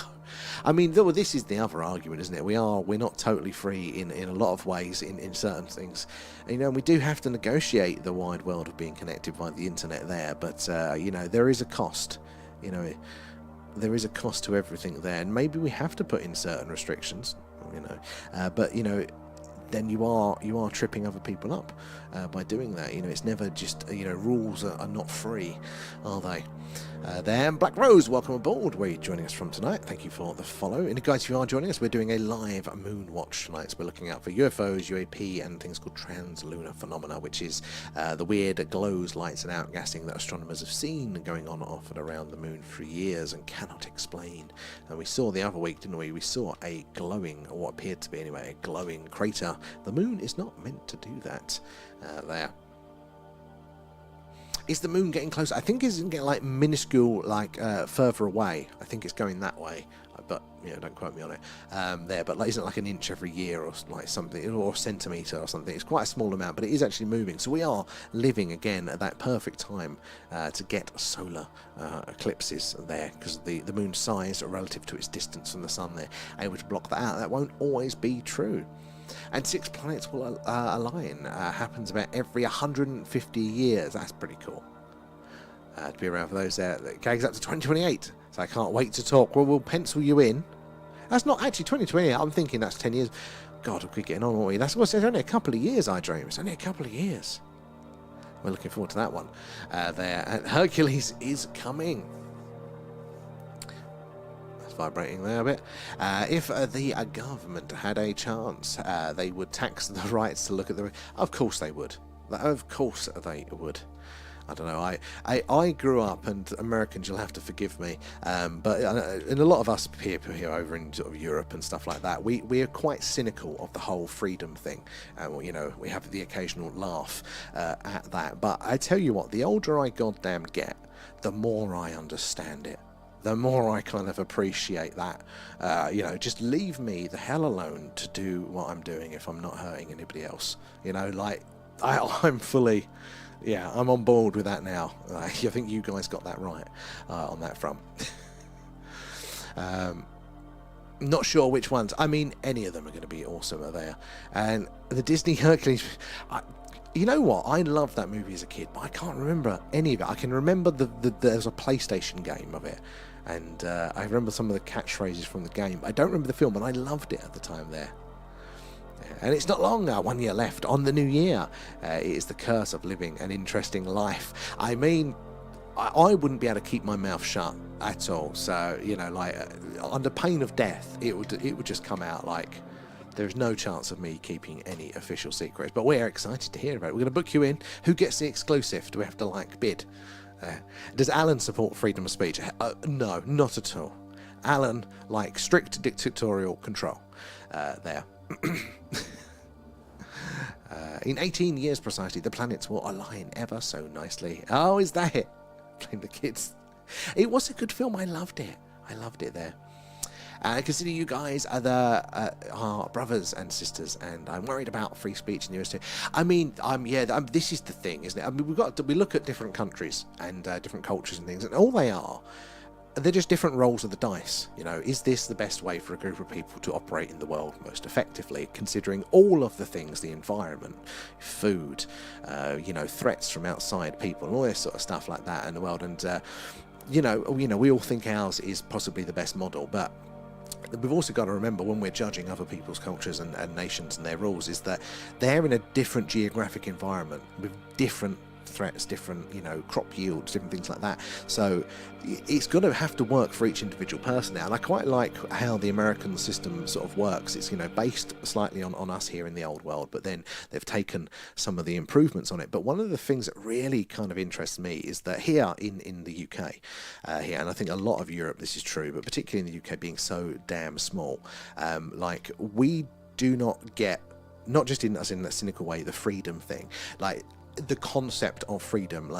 We have been under feudal law, like kings, queens, for so long. The land has never really belonged to us. There's always been strict rules. You can't just go, I'm done with society, I'm packing my bag and I'm going to go live in the woods. But in certain parts of the US, you can still do that. You can just go, I'm off, and to have that as even a possibility, it just doesn't enter our heads there. So we're always thinking about the world through that little restricted view here from again, we're creatures of our own experience there. It's interesting there.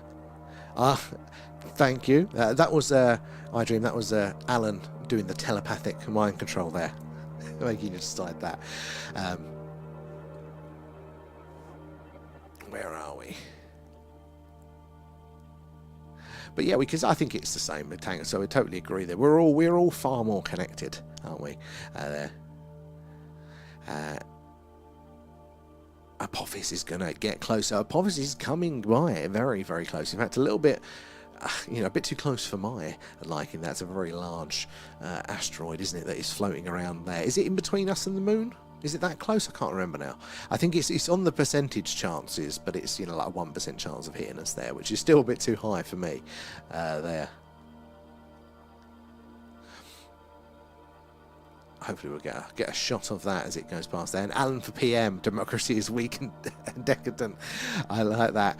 We need a strong leader. Nemo, 100%. You know, or how Alan, our glorious leader. Alan for leader. The 4-hour work days and no winter working. Wait a minute, that's not Alan. No, you've got it round the wrong way there. It's 4 hours off a week. And a non-stop working from Alan. He'll put you down in his... I'm trying to think whatever he wants to mine. The alien pets mine. That's what Alan will put you straight to work there. He'll be knitting miniature Alan merchandise for his sweatshop.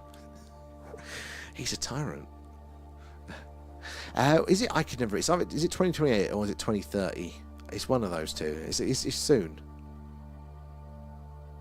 Oh, 2029. Yeah, it's very, very soon. Indeed, isn't it?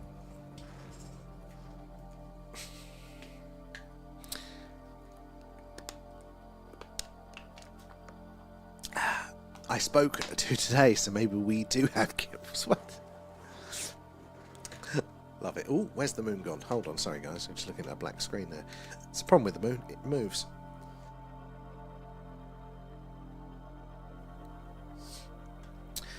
Oh, no, wrong way. This little controller has kind of been working a lot better today. I only had to go and adjust it once. Hey ho. Oh, thank you for the roses there, Leanne. Appreciate that. All goes back into the stream there. AJ! Ganymede is transiting Jupiter right now. If you could see, I'd love to. We don't actually have a telescope. This is just a digital camera with a very good lens. The telescope is next on the list. That would be awesome to see, though. Have you got any good shots, AJ? If you do, if you get any, tag us in it so I can see them. I'd love to see those. And hello as well there. You've already looked it up there, Kate. Where are we in the TB as well? Thank you for the gifts. Just think to make sure I haven't missed anybody there. Skolzy, yeah, I think we're up to date. Thank you, guys. Telescope joy. I would love a telescope. I mean, I was hoping for Christmas, but yeah, apparently I wasn't good enough this year. So we'll have to wait later on there, hopefully. But as well, my favourite lawn chair will be ready as always to watch Apophis, as long as it doesn't come too close by. I did watch one of the like the graphs where they were plotting its trajectory. So if it did impact, I think it was Apophis there, it was showing basically the line across the Earth of where it would affect. Now, okay, maybe we are safe in the UK from a direct impact there, but if something that massive does hit the Earth, we're all buggered because of all of the stuff it will chuck into the atmosphere and just mess everything up for everybody there. AJ, I'll just put a quick one on my story. I'm going to try a better day. Oh, 100% AJ, I'm going to try and check that one out after the stream there. Santa said lol. Definitely, Kate. I couldn't even get coal. We've seen the prices of fossil fuels. Wasn't even lucky enough for that tonight. The moon isn't real. That's what I was told today. I've been told it a few times. It looks real. But I haven't been there, so who am I to say? Start a campaign there. Send Alan. Well, Alan go to the moon anytime he likes. Phrase, might have missed it. Is there a moon mission scheduled soon? Saw something a while back. So yeah, I believe that they are planning, aren't they, to do early next year. Well, which is a few days away.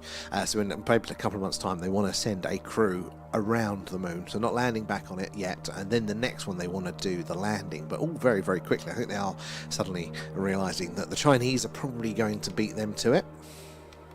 So they are panicking there. But we have got Jared Isaacman now, who he's in charge of NASA, so I don't know if that is going to change, but he seemed like a really sharp candidate for the job there of running NASA, so we are hoping for good things, because I think he's the first head of NASA there that's actually been to space. He was the one that recently, the last couple of years, went up with SpaceX on that private mission there, and did the first private spacewalk.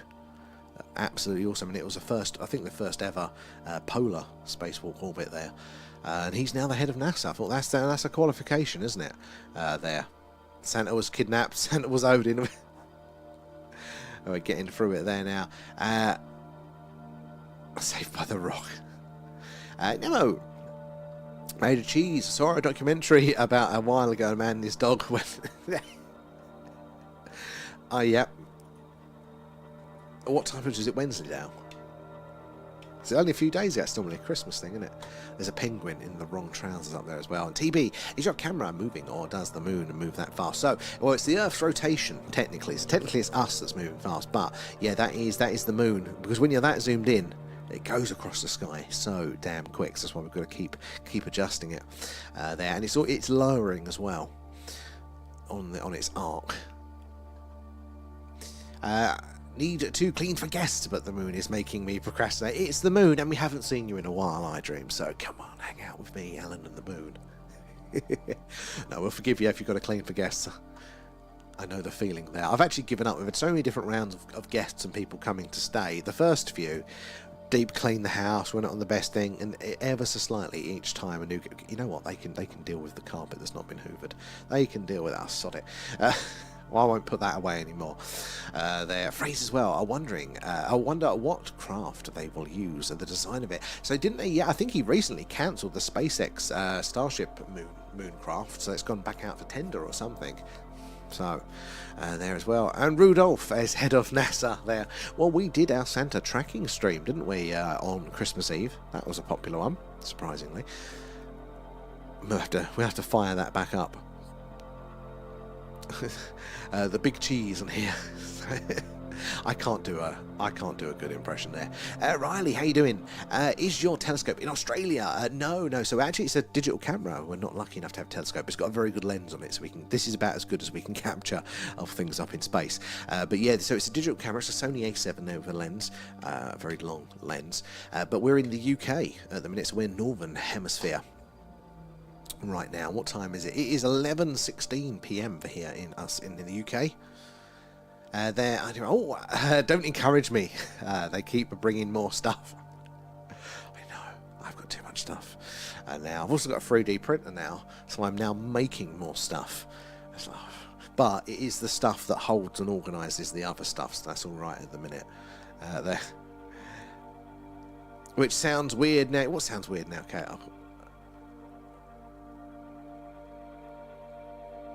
I think that one got filtered. It might have sounded so weird, TikTok filtered it.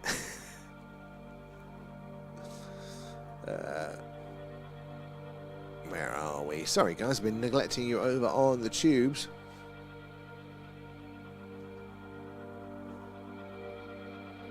Weird stuff in here now, what's that?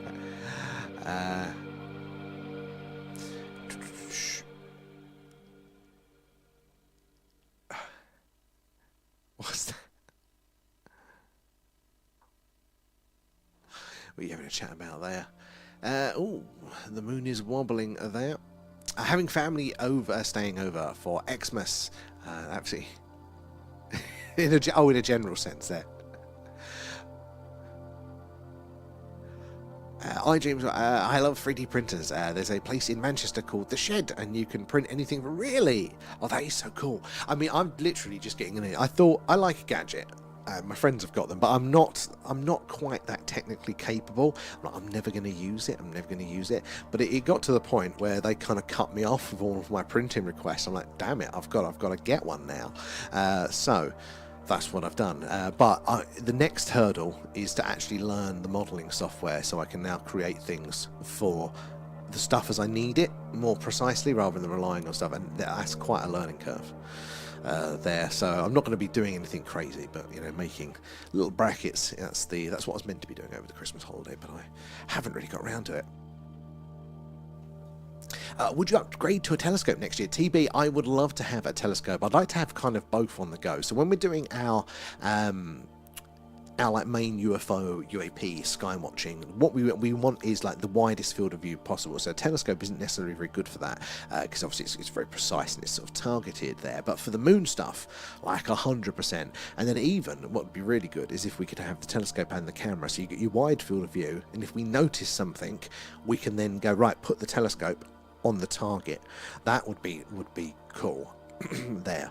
But there was no bonus at work this year, sadly, and that's where the telescope was going to come from. So we're going to be waiting a while for that one there. A mini Groot I could do.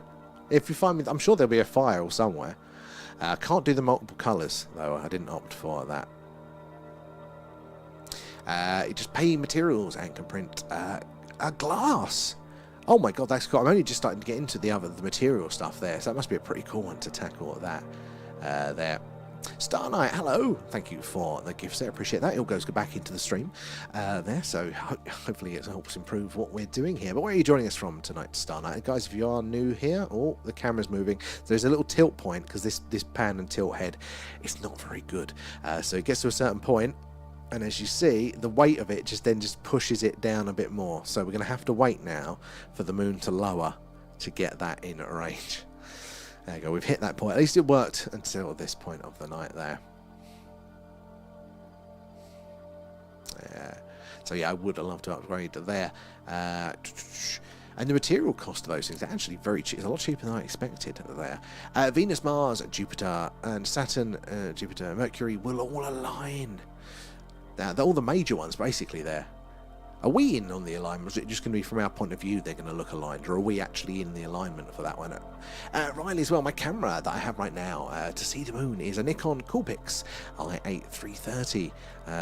What's the zoom? 34 times zoom there. So I think this lens is about up to an 800mm, but this is a dirt cheap lens. The camera's not bad. It's an older generation Sony A7, so it could always be better. But the lens is dirt cheap, because for zoom lenses like this, it's either 35 quid from China, which was this one, or £3,000 to get this sort of zoom. And I'm like, I'm going for the Chinese lens. And to be honest, it's not that... Oh, no, stay still. And same with the pan tilt head as well, hence why that keeps moving. Is a master at CAD. Now that is the skill to have there, because yeah, anybody can buy a printer, can't they, off the shelf like Muggins here, but actually having the skills to turn it into something. Oh no, right, we've lost it. We've lost the moon. I'm gonna have to go outside and find it again for us there. 3D print the cool Frigid toys. I'm going to 3D print some Allens there. And Nottingham Starlight just came in from outside, and the moon's absolutely stunning tonight, isn't it there? And welcome aboard there. And Oxymoron, again, welcome. Where are you joining us from tonight? I'm just going to go pop out. I'm going to leave Alan in charge of the stream, and I'm going to go find the moon again with the camera. Alan, can you go in your spaceship? It's me, Alan, the real star of the show. Follow us now, or I'm sending the mothership.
Right, there's some moon. See how long we can keep hold of this moon for. God, that's cold outside there. Star night, it's been so cloudy and foggy here. Same here, same here. It's been weeks since we've had a decent clear sky, so we are grateful for this one there. It's cold out, but I have TP, thank you. And Riley as well, thank you for the follow. I do appreciate that. Star Night as well there, and Riley, thank you for the gifts. Again, appreciate all of those. I go straight back into the stream as well. Alan's got a TikTok warning. Not surprising. The music is like a spa, very relaxing. I think it actually works against us, like in the earlier hours, though it's not as exciting for people. Oh no, too far. Has it gone? I'm gonna have to go back outside and do it again. Am I? Come on. There we go. Whew. We'd lost it again. To go back out in the cold there. 100% the Age Next, guys. We do have a cool little Discord community there with all the latest UFO, UAP news, alien stuff as well. But we also do a monthly alien movie club, which we're voting on at the minute. They've got a few suggestions, the films that we are watching together at the end of the month there, and chatting along in the Discord, so do join us for that. And we've also got a little group over here on the Patreon that we do deep dives once every couple of weeks there. We take a document or a whistleblower account relating to the phenomena there, something important. We really read through it all and chew it all over there together. It's quite fun, and if you use the link at the top of the bio, it's free for the first month, and then I think it just rolls over to a free one anyway. But yeah, you'll be able to catch 2 deep dives for that free period and watch the past ones back there. And also, yes, as well, Kate, that one as well. Oh, and Kate, you still did it the other night. You weren't meant to. That was meant to be us sending it to you. Naughty, but thank you. Hopefully you'll get those tomorrow as well there. And Beer, good night. Have a good New Year's Eve. You too, Beer Buster. We'll hopefully we'll see you later in the week, but have a fantastic New Year there as well. We are, yes, we're still doing the deep dives over there as well there. This type just said it there. Great minds, great minds. But you can 3D print in flesh too. In flesh. That sounds like a horror movie. Alan's interested though. There. Yeah, I checked it out. I was like, what? Yeah. Naughty. Oh, there. Like, oh, how many Simon Pegg films are on the list? Paul is on the list, actually. Paul is on the list there, but it's normally alien themed ones. So what has he done? The other alien ones? I don't know. I can't remember what we've got. What is the current on the movie club? Let's have a look. What are our options for this month? We have... No, that's the wrong one. Movie club, right. Oh, no, Paul is on the list. Yeah, Paul is actually on there to vote for if you want to see that one. I'm surprised it's not winning at the minute. Vast of Night, which is like a smaller director one. I think it's amazing. As an original one there. And Knowing on Netflix there. So make sure you get your votes in, guys. For that, you can vote multiple times. Alan wants to print a flesh friend. Now that has got a whole other connotation there. But if there isn't a brand name, I dream, that is using that, then that's going to happen. That is flesh friends. The 4 is that on? Is it on anywhere free to watch at the minute though? Because that's our criteria, so we can all, because we're all tight. You can vote multiple times at the minute, yeah. So you can totally cancel out everybody's votes. I only vote the once, but you can vote there. I think it's a brand of Agent X there. Oh, Alan ones. We're on to something. It's got legs. That's the optional extra. Where are we? Over on the tubes there. What are you guys talking about over here? Oh, my eyes are going now. Oh, you've got Surfer. There's there. Alan Moondust. Oh, wait. That's Alan. That is Alan for you. Has he got cheeks? He has. I'm not going to show you. That's on Only Alan's, that one. There. Oh, and remember, we are cross on all the platforms at once there, so you get to see a little bit more of the screen on the horizontal ones are there. At The Thing UFO, if you want to do us a favour, you can join us over there. We're trying to get our subscriber count up for those ones too. I always love it. It's our level, it's fine. How many on YT? I don't know, actually. About the same, actually. We're about the same. Yeah, YouTube's actually picked up quite a bit now. Where TikTok's activity's dropped, YouTube is kind of matching it now. There's actually conversations tubers, isn't there? Where's Raf tonight as well? He's slacking.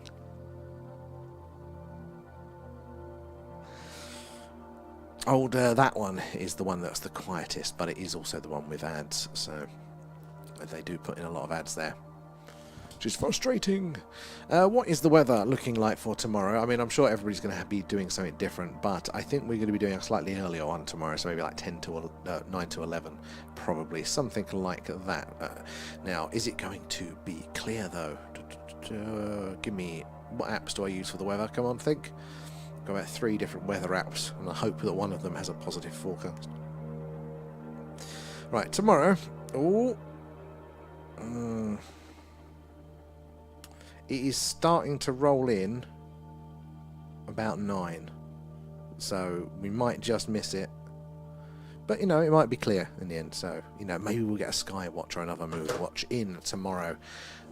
If I thought it was going to be clear. I didn't think tonight would be clear, but it is. Oh, no, wrong way. I want to go that way. A little bit more, there we go. A little bit more moon. It's not rotating anymore. Whoa, no, no, no. Oh. It was going too well for us.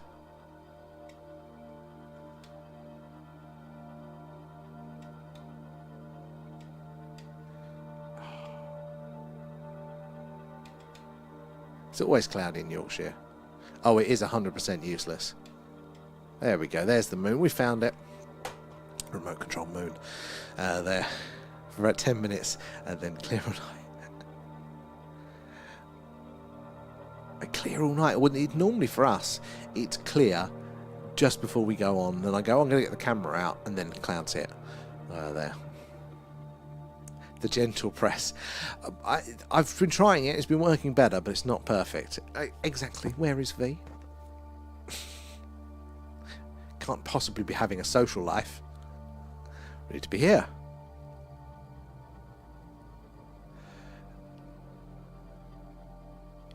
It's going to be fun going back to work. That's going to be Thursday, Friday. Not good. Excuse me. Yeah, I don't know if Friday... Actually, what is the weather? Let's look at the longer running weather there for the weekend, and we'll plan, because... Saturday is... Saturday's looking clear. Friday, is that a chance of snow? Oh. Okay, right, well, take that back then. Friday nights is meant to be over the weekend, meant to be clear, so we'll hopefully have those as sky watches. Which means we'll have to do our gaming stream maybe on the Thursday night instead there. Maybe do something a little bit different. Is V on holiday again? Quite possibly. I think it's only fair that everybody should check in with Alan and make sure that you've booked holiday time off. You only get allocated 3 days a year that you're allowed to not be on stream. Alan's prior approval. There. That's a good question. I'll have to ask him. He's aloof at the minute. I'm sure he's distracted by holiday activities. He's meant to be seeing him this week. But hopefully next week. Hopefully. And we'll do something out and about. And go up the hill and get scared. We'll go to the haunted woods. No, wrong way, wrong way, wrong way.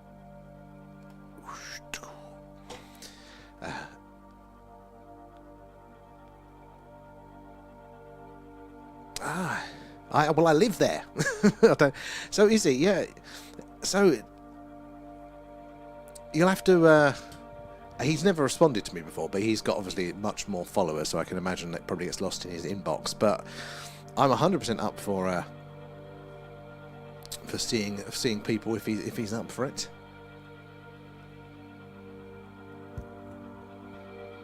I thought he was from roughly the area because he went to Clay here once.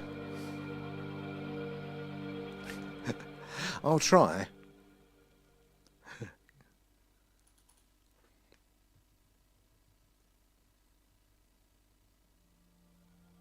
He has, yeah.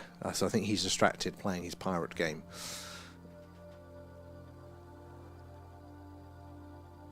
Oh, is it a general meetup then? Yeah, well, Clay Hill is literally just... is it an evening one or a daytime one? So I'm meant to be working Friday, but I'd like to do it, yeah. Clay Hill is just up the way from us, not far at all. Andover is very, very close by. Often through there on the train.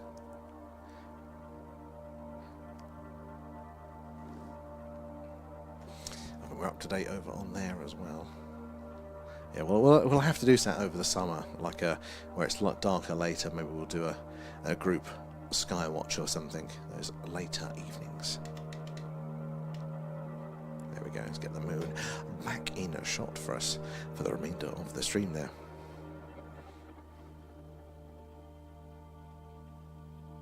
Oh, that's cool. So what is he doing? Is he doing a watch? Like, is it at night, or is he doing like an investigation during the day? Because there are sightings over at Clay Hill of during the day. I keep meaning to post the BBC article we did that was released the other day that we were interviewed for. I need to post that one on our page at some point. Awesome. Yeah, well, I'm well up for that. It's always good to meet the other UFO people.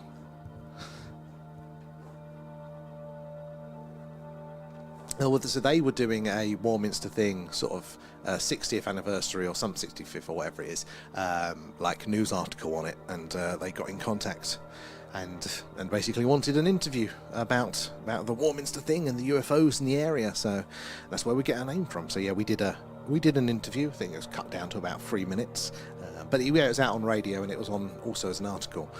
But I need to make a post. I just haven't got around to it. I've been so lazy over the holiday.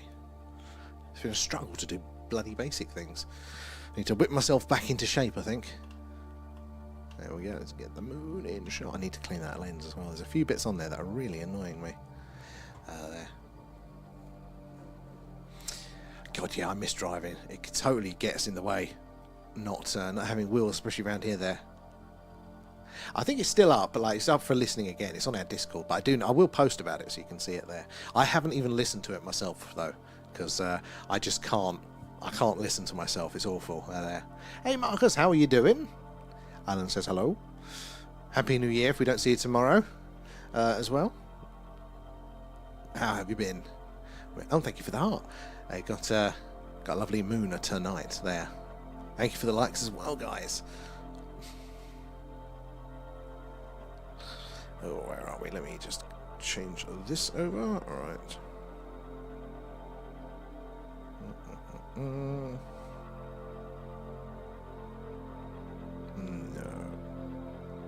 Let's go back to that. Excuse me. We could always go near the stones to do a watch.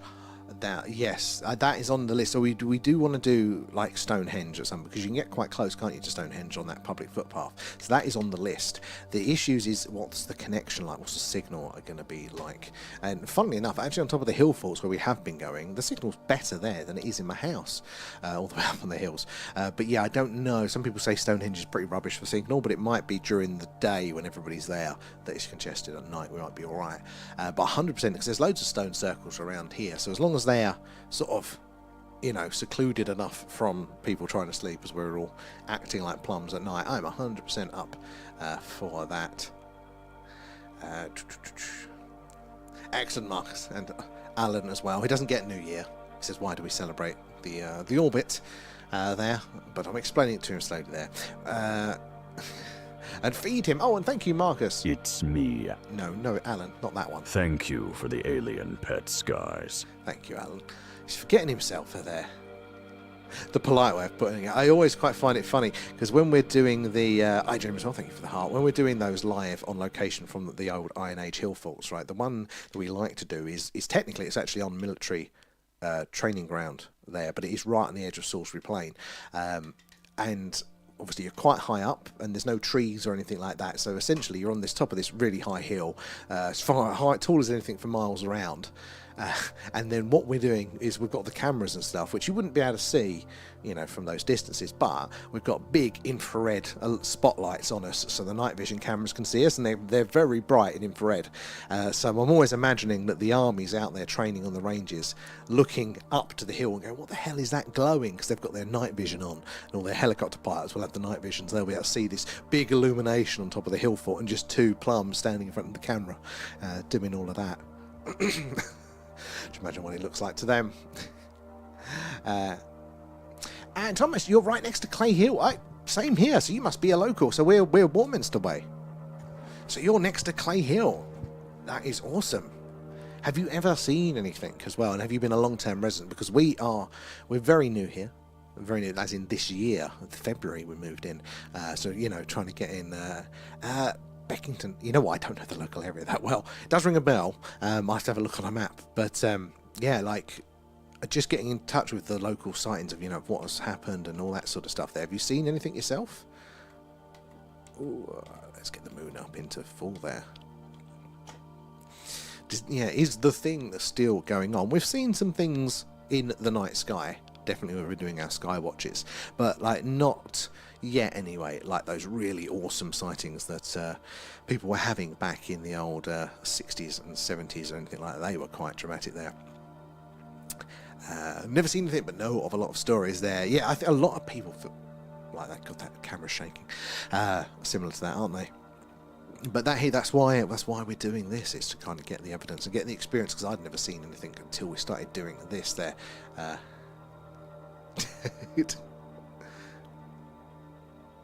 Friday night. I'll see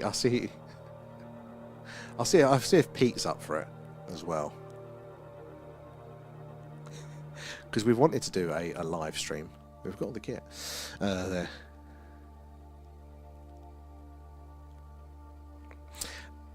We'll have to have turf wars. I'm claiming Clay Hill. Clay Hill's ours. Can't have outside people coming in. Yeah, no, up for anything. Clay Hill is the one we haven't done yet, because it's slightly on the outside of town, but it is on the list there. So I think the signal's good up there, so we can live stream from it there. Get there first. I'll bring the alien mask.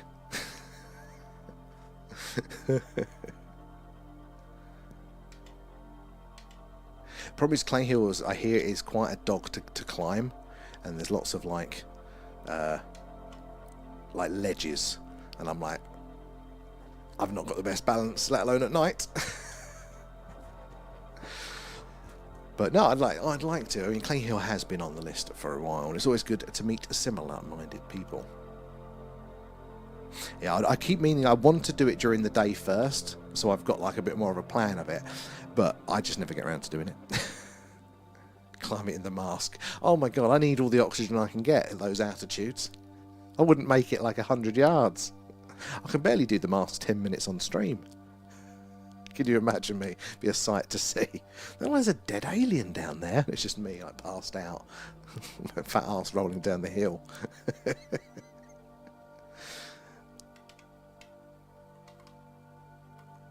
Ooh.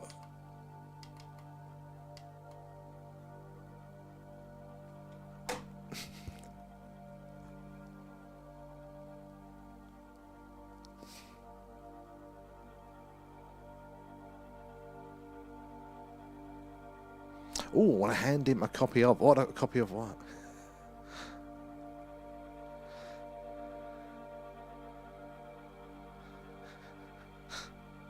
That is such a good shot in it at the moon. Seeing those craters, I do like that. Where it was getting fuller, wasn't as interesting. You couldn't see some of those there. Oh, I don't even know that channel. But if they got a proper telescope, it would be clearer.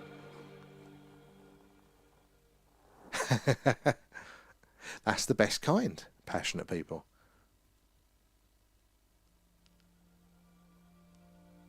Yeah, I think I saw him looking at that crop circle, like the early days there. That's when I first saw him. But I don't spend a lot of time... Oh, God, we've lost the moon. I don't spend a lot of time on TikTok as a viewer, just because I get hooked in. I'll never be off of it. So I don't tend to like know who's in a lot of the circles. But I do remember his stuff. I've seen it occasionally. Oh, come on, moon. Come on. Oh, it's just on the edge. Look, can't...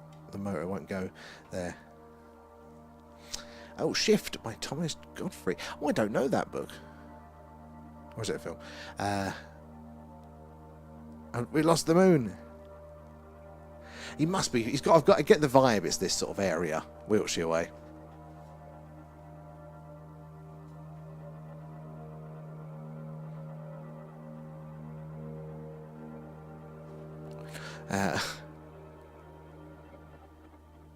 Tango makes you giddy. We know what to stock up then in our fridge here. Oh, that's cool. I like the sound of that, TB. Do with the wildlife stuff as well.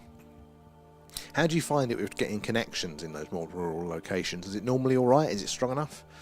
Because that's one of the considerations I'm trying to tackle.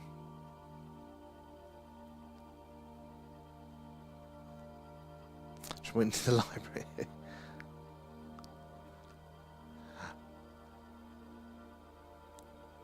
Makes you fly higher than Red Bull.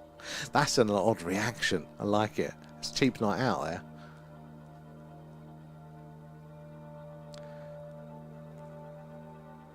Can we get the camera lower? There we go. Nice. Nice, nice, nice. I lost the moon. It reminds me of the line from Apollo 13. We've lost the moon. It's a slightly less pressing an issue for us here, though. Although it does mean I have to go out in the cold, and I'm never a fan of that. Red Bull tank. I used to be like that with energy drinks. They never, never, never would touch me. It's probably what else is in the Tango that does that. Peaches make you hallucinate. It could give you like a care box, like, you know, just like a hamper or something like that, and it got the trip you'd go. Oh, it seems okay. Not had many issues as most beaches have. Really, I always just think of, like, I suppose a lot of beaches, aren't they? They're going to be next to like seaside towns and stuff.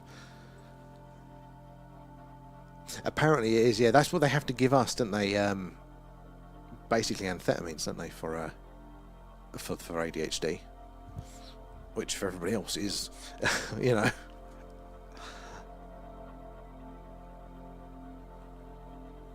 Now, I was considering, not that I've got the budget, but I was considering Starlink, so you can make sure you can get coverage to do the streams. Because you don't want to travel, you know, like 100 miles, especially because we do the stream, traveling for the stream rather than, you know, doing something generally. So if you get there and you can't connect, then that would be pretty damn dire. Going to get abducted, sent to Area 51. If I'm thinking, I'll be sending you peaches. Is it actually those things, or are you just using code words there to kind of avoid the AI? Oh, there we go. Let's put this down a bit more. Come on. There we go. I nearly went on out there. I realised where it's been rotating, it nearly strangled itself on the leads. That's why it wasn't turning anymore. But it's very chilly out there. I'm not looking forward to having to put this away.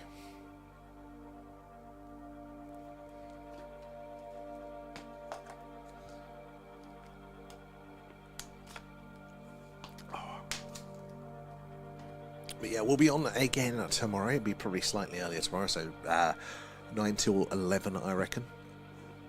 UK time. If anybody isn't partying, then you'll be able to catch us. And again, it looks like it should be clear, so maybe another moon watch, or maybe point the camera in a different direction, see if we can get some stars in a shot for a sky watch there. But the weekend is looking like a good run for those two. Is there a whistleblower report on the hybrids? Good question. Not one that comes to mind, but I think there's some that kind of touch on it. What was... I'll have to have a look, because it does sound familiar, but I can't think of it off the top of my head. I do like the whistleblower reports, though, although that last one was a bit rubbish that we did on the last Patreon deep dive there. It's weird and V's not here. Neither is Tommy or Carlos. I know. I haven't seen Carlos in a while, actually. On my way back from London and have a day book with the family tomorrow. Oh, well, hope you have a fantastic time. Yeah, you gotta tick the box. You gotta do the family stuff. It's very, very important.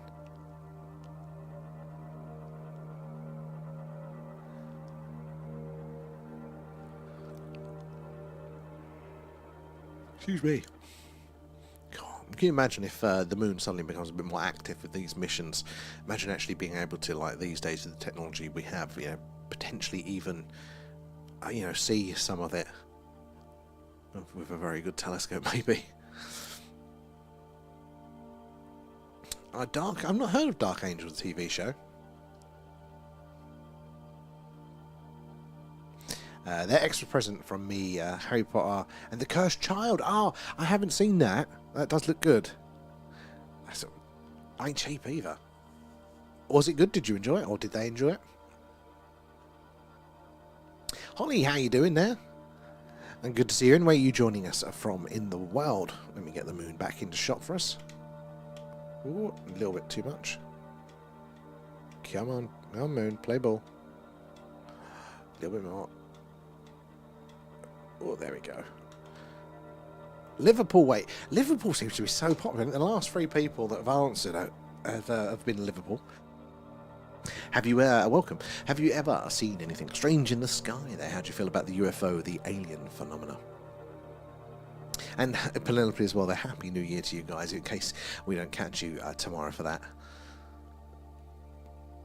Tommy's in. How are we doing, Tommy? Good to see you, and I hope you've had a fantastic holiday period there as well.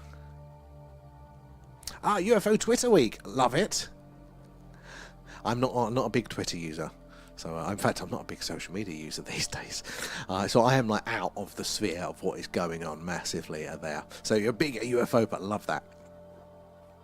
Whereabouts on it do you like land there? Like, have you had any encounters yourself? Because personally, I hadn't, until we started doing the live stream and doing the Sky, which I hadn't actually had any sort of sightings myself, but was just very keenly interested.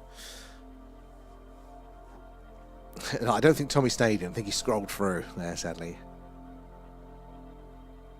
An experience. Oh, wow. The Nanu app. I'll have to check that one out. Is that like a sort of a sightings, you know, or experiences register there? So you can like log it, or is it something else? Oh, Kate. No worries, Kate. We'll catch you hopefully tomorrow. But if not, have a good New Year, as always there. Helps people investigate the unexpected. Brilliant. I'm going to have to... Is it... I assume it's on iPhone as well. Let's have a look. Let's have a look. Where are we?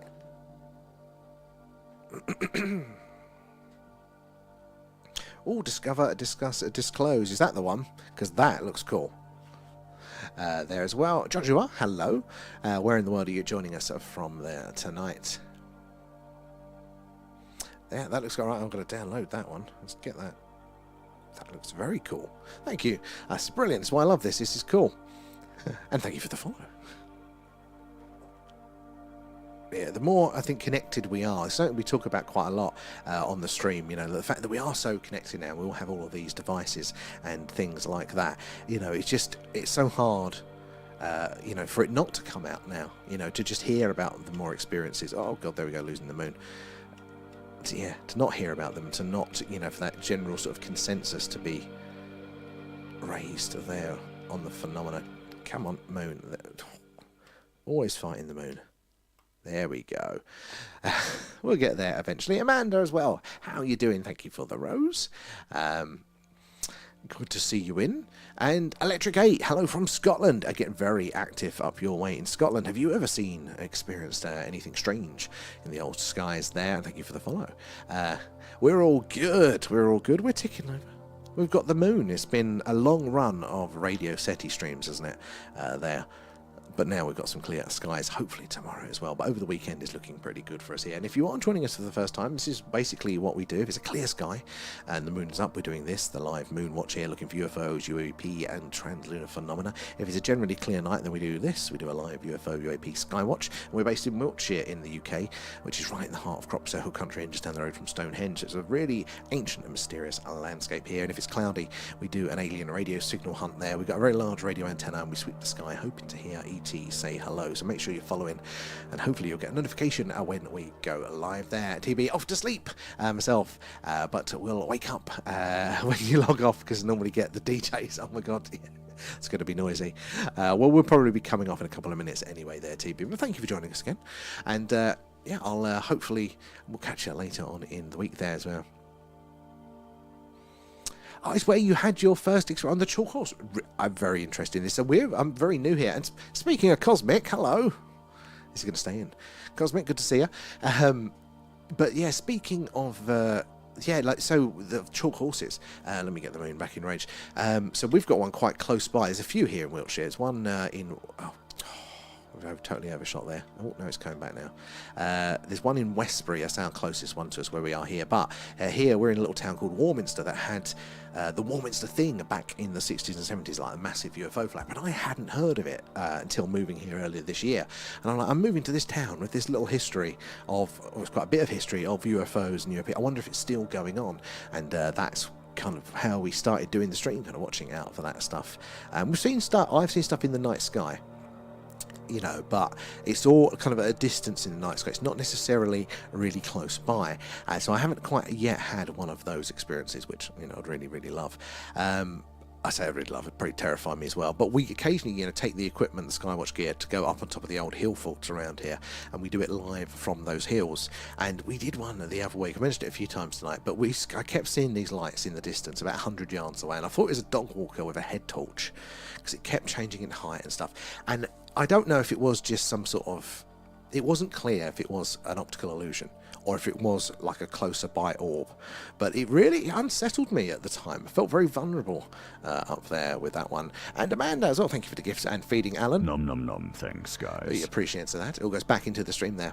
So what did you experience over there at the Chalk Horse? I'd love to hear about that one as well. And the Falkirk Triangle in Scotland has 300 plus sightings every year, and it's a world hotspot. I've heard so much. We want to at some point take that mobile rig on the road and actually do a little UK tour of all of the hotspots. Oh, no, at least keep overshooting the moon there. Sorry, guys. Yeah, I want to do like Rendlesham Forest, a couple of places in Wales that have a lot of connection, but obviously the Falkirk Triangle there is like, you know, the ultimate destination for that. Come on, moon. Sorry, just waiting for the pan and tilt head here to fire up and rotate back so we can see the moon. Oh, we're going to be waiting. Oh, there we go. Just about to give up then. And can we go lower as well? I don't know if it wants to go any lower, guys. Oh, there we go. Oh, it did. There we go. So, yeah. And Andy, good to see you there. How's things? It's all good. It's all good. We're ticking over. We're ticking over. Yeah, we've offended TikTok. They don't like showing us around at the minute. But other than that, no, we are all good. We're ticking over. How about yourself there, Andy? We had some good sightings on a Skywatch. I don't know if you caught that one. It was a few weeks back now because we've had a run of cloudy skies. But we did catch a really interesting orb recently. They had such a case at Warminster. It really was. And I thought I'd consumed like absolutely everything UFO content-wise on the internet before moving here. So I'm like, why didn't I hear about it? And it's outside of Wiltshire. People don't really talk about it there. This is some great sync. Glad to join you. I'm glad you did as well. Like, so I've got the app. I'm going to check that one out after the stream now. So I'm glad you did, and that's what I think is so great about this platform. We get to communicate and meet people that share their experiences, so we kind of get that information you wouldn't get elsewhere. But little people come in, have a little bit of knowledge here or there. Sometimes a lot of knowledge, specialist stuff, or like yourself there with the app and thing, which is it's great for the old community. So it's a brilliant time to be alive. It's orbs, and we've seen so many cases of them there. My team travel down each summer. Really, we did have to say hello, guys, when you're coming by. we're doing a Skywatch team up or something there, because I'd love to see something like that. Yeah, when we've done it out on location, I see more there, but you never even, it's hard to tell from like my ones if they're like optical illusions and stuff there. So yeah, I'd love to see some of them more clearly. Excuse me, there as well. Joshua, have you heard of RAF Bentwaters? Yes, that's a brilliant sighting. I used to work just up the road from Bentwaters there, one of the old radar bases, RAF Baldsley, and I used to drive past Bentwaters all the time. Been on the base, and it was a time when I wasn't in my UFO mode, so I didn't really pay attention, and I kind of kick myself now. I'm like, I wish I could go suss it out again. So it's on our list to go and do a live Skywatch from the Bentwaters area there, from the Rendlesham Forest. For there, Cosmic, how you doing? Yeah, are you in? I've been having a little social media cleanse. And Wise, I did that a while ago, and I'm still mental, but it does help. It does help there, Cosmic. But I hope you're well. It's always good to see you there. And Alan says hello. Did you have a good Christmas period? How you doing, John, as well? We are all good. We're all the better for having such a lovely clear moon today. It's been a while. Lots of alien radio signal hunts tonight. The last few weeks. So we've definitely been nice clear night to do some sky watching there. Does it sync with what 3 words to post? Ooh, good question. Good to see you, Carl, as well. Passport was posted today, so hopefully you might even get it tomorrow, or maybe Friday with the weather there. But let us know if it comes through, or when it comes through there, so we'll make sure they don't get lost in the post there. Wiltshire is a magical... It really is. It's such like an ancient landscape here. I mean, I got no ordnance survey map when I moved. Kind of, where are the local, footpaths to walk and stuff like that. And you open the map up, and it's like, Henge. Standing Stone, Neolithic Burial Mound. It's absolutely everywhere. Like this little town as well. We've got, I think it's 3 Iron Age hill forts surrounding the town, and they're just everywhere, absolutely everywhere. And coming from Essex, it's like sod all. It's just flat. There's nothing there. So it's like getting your head around the culture. We went for a walk in some nearby-ish woods, just the Longleat Woods. That's where the holiday park and the zoo is there, just on the outskirts. There's a public bit of wood there, and there's a Stonehenge style stone there. It's a bit of a smaller one, but it's just sitting there in the woods. That somebody's moved there thousands of years ago. What the hell's gone on? It's just such a weird landscape, but a lovely one.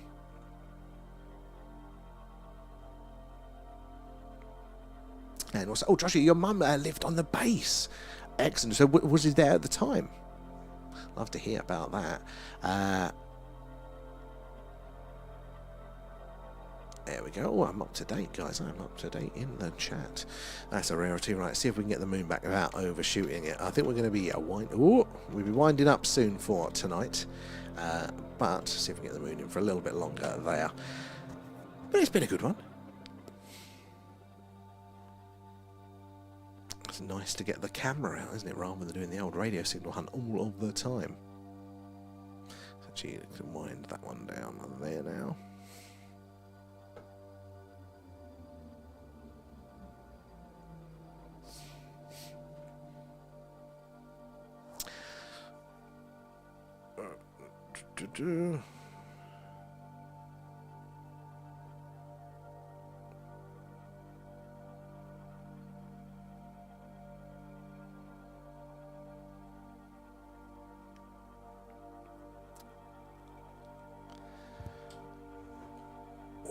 I have to go do the cold bit now and go bring the camera back in.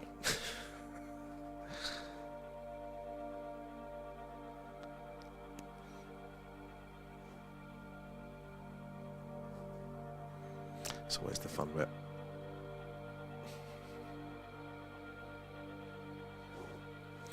Right, guys, I think I'm going to wind us up for tonight. But thank you for keeping us company whilst we've been watching the moon for the weird and anomalous. Do make sure you're following so you catch us when we go live. We go live most nights, so it's either a sky watch like this or just the general stars and things, or it's an alien radio signal hunt if it's cloudy. But most nights we are doing something there. And we've got a little cool Discord community if you use the link in our bio for that. and all the latest news on things are there. So yeah, it'd be good to see you all over there as well. Some really good first-hand accounts over there too. But it's been fantastic to spend the evening with you all there. So thank you guys for your likes and your shares, helping us build up our little community. So that's how we reach new people and make new friends there as well. But gifters, subbers, and Patreon guys, yeah, extra thanks there, helping us improve what we do. So there, and as well, Holly, I'm looking forward to checking out the app there.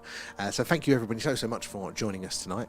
And yeah, we'll be on tomorrow. I think a bit earlier. I think we're doing a 9 to 11 tomorrow because of New Year's. So if anybody is about and not partying away, then you can catch us there, hopefully for another Skywatch if the sky's clear there. But thanks again, everybody. You're absolutely amazing. Thought it would have been on later tonight. It's midnight. It's midnight tonight. I've been trying to do 10 till midnight this week. So we are trying to get a bit later. Oh, FaZe, how you doing there? We're just logging off there, so I'm going to have to miss you for tonight, but hopefully we'll catch you later. We are starting to do later on again there, so hope you're well, and Happy New Year. There we go. Happy New Year to you as well there. Guys, yeah, and if I don't see you guys before the New Year, Happy New Year to you lot there as well. But yeah, we'll catch you all later on in the week there. 1 AM is later. Oh, we used to do till 2. I'm old now. I'm old. I'm trying to get into a better routine in time to start work again on Friday. He says. But yeah, I'll catch you later, guys. See you tomorrow. Bye.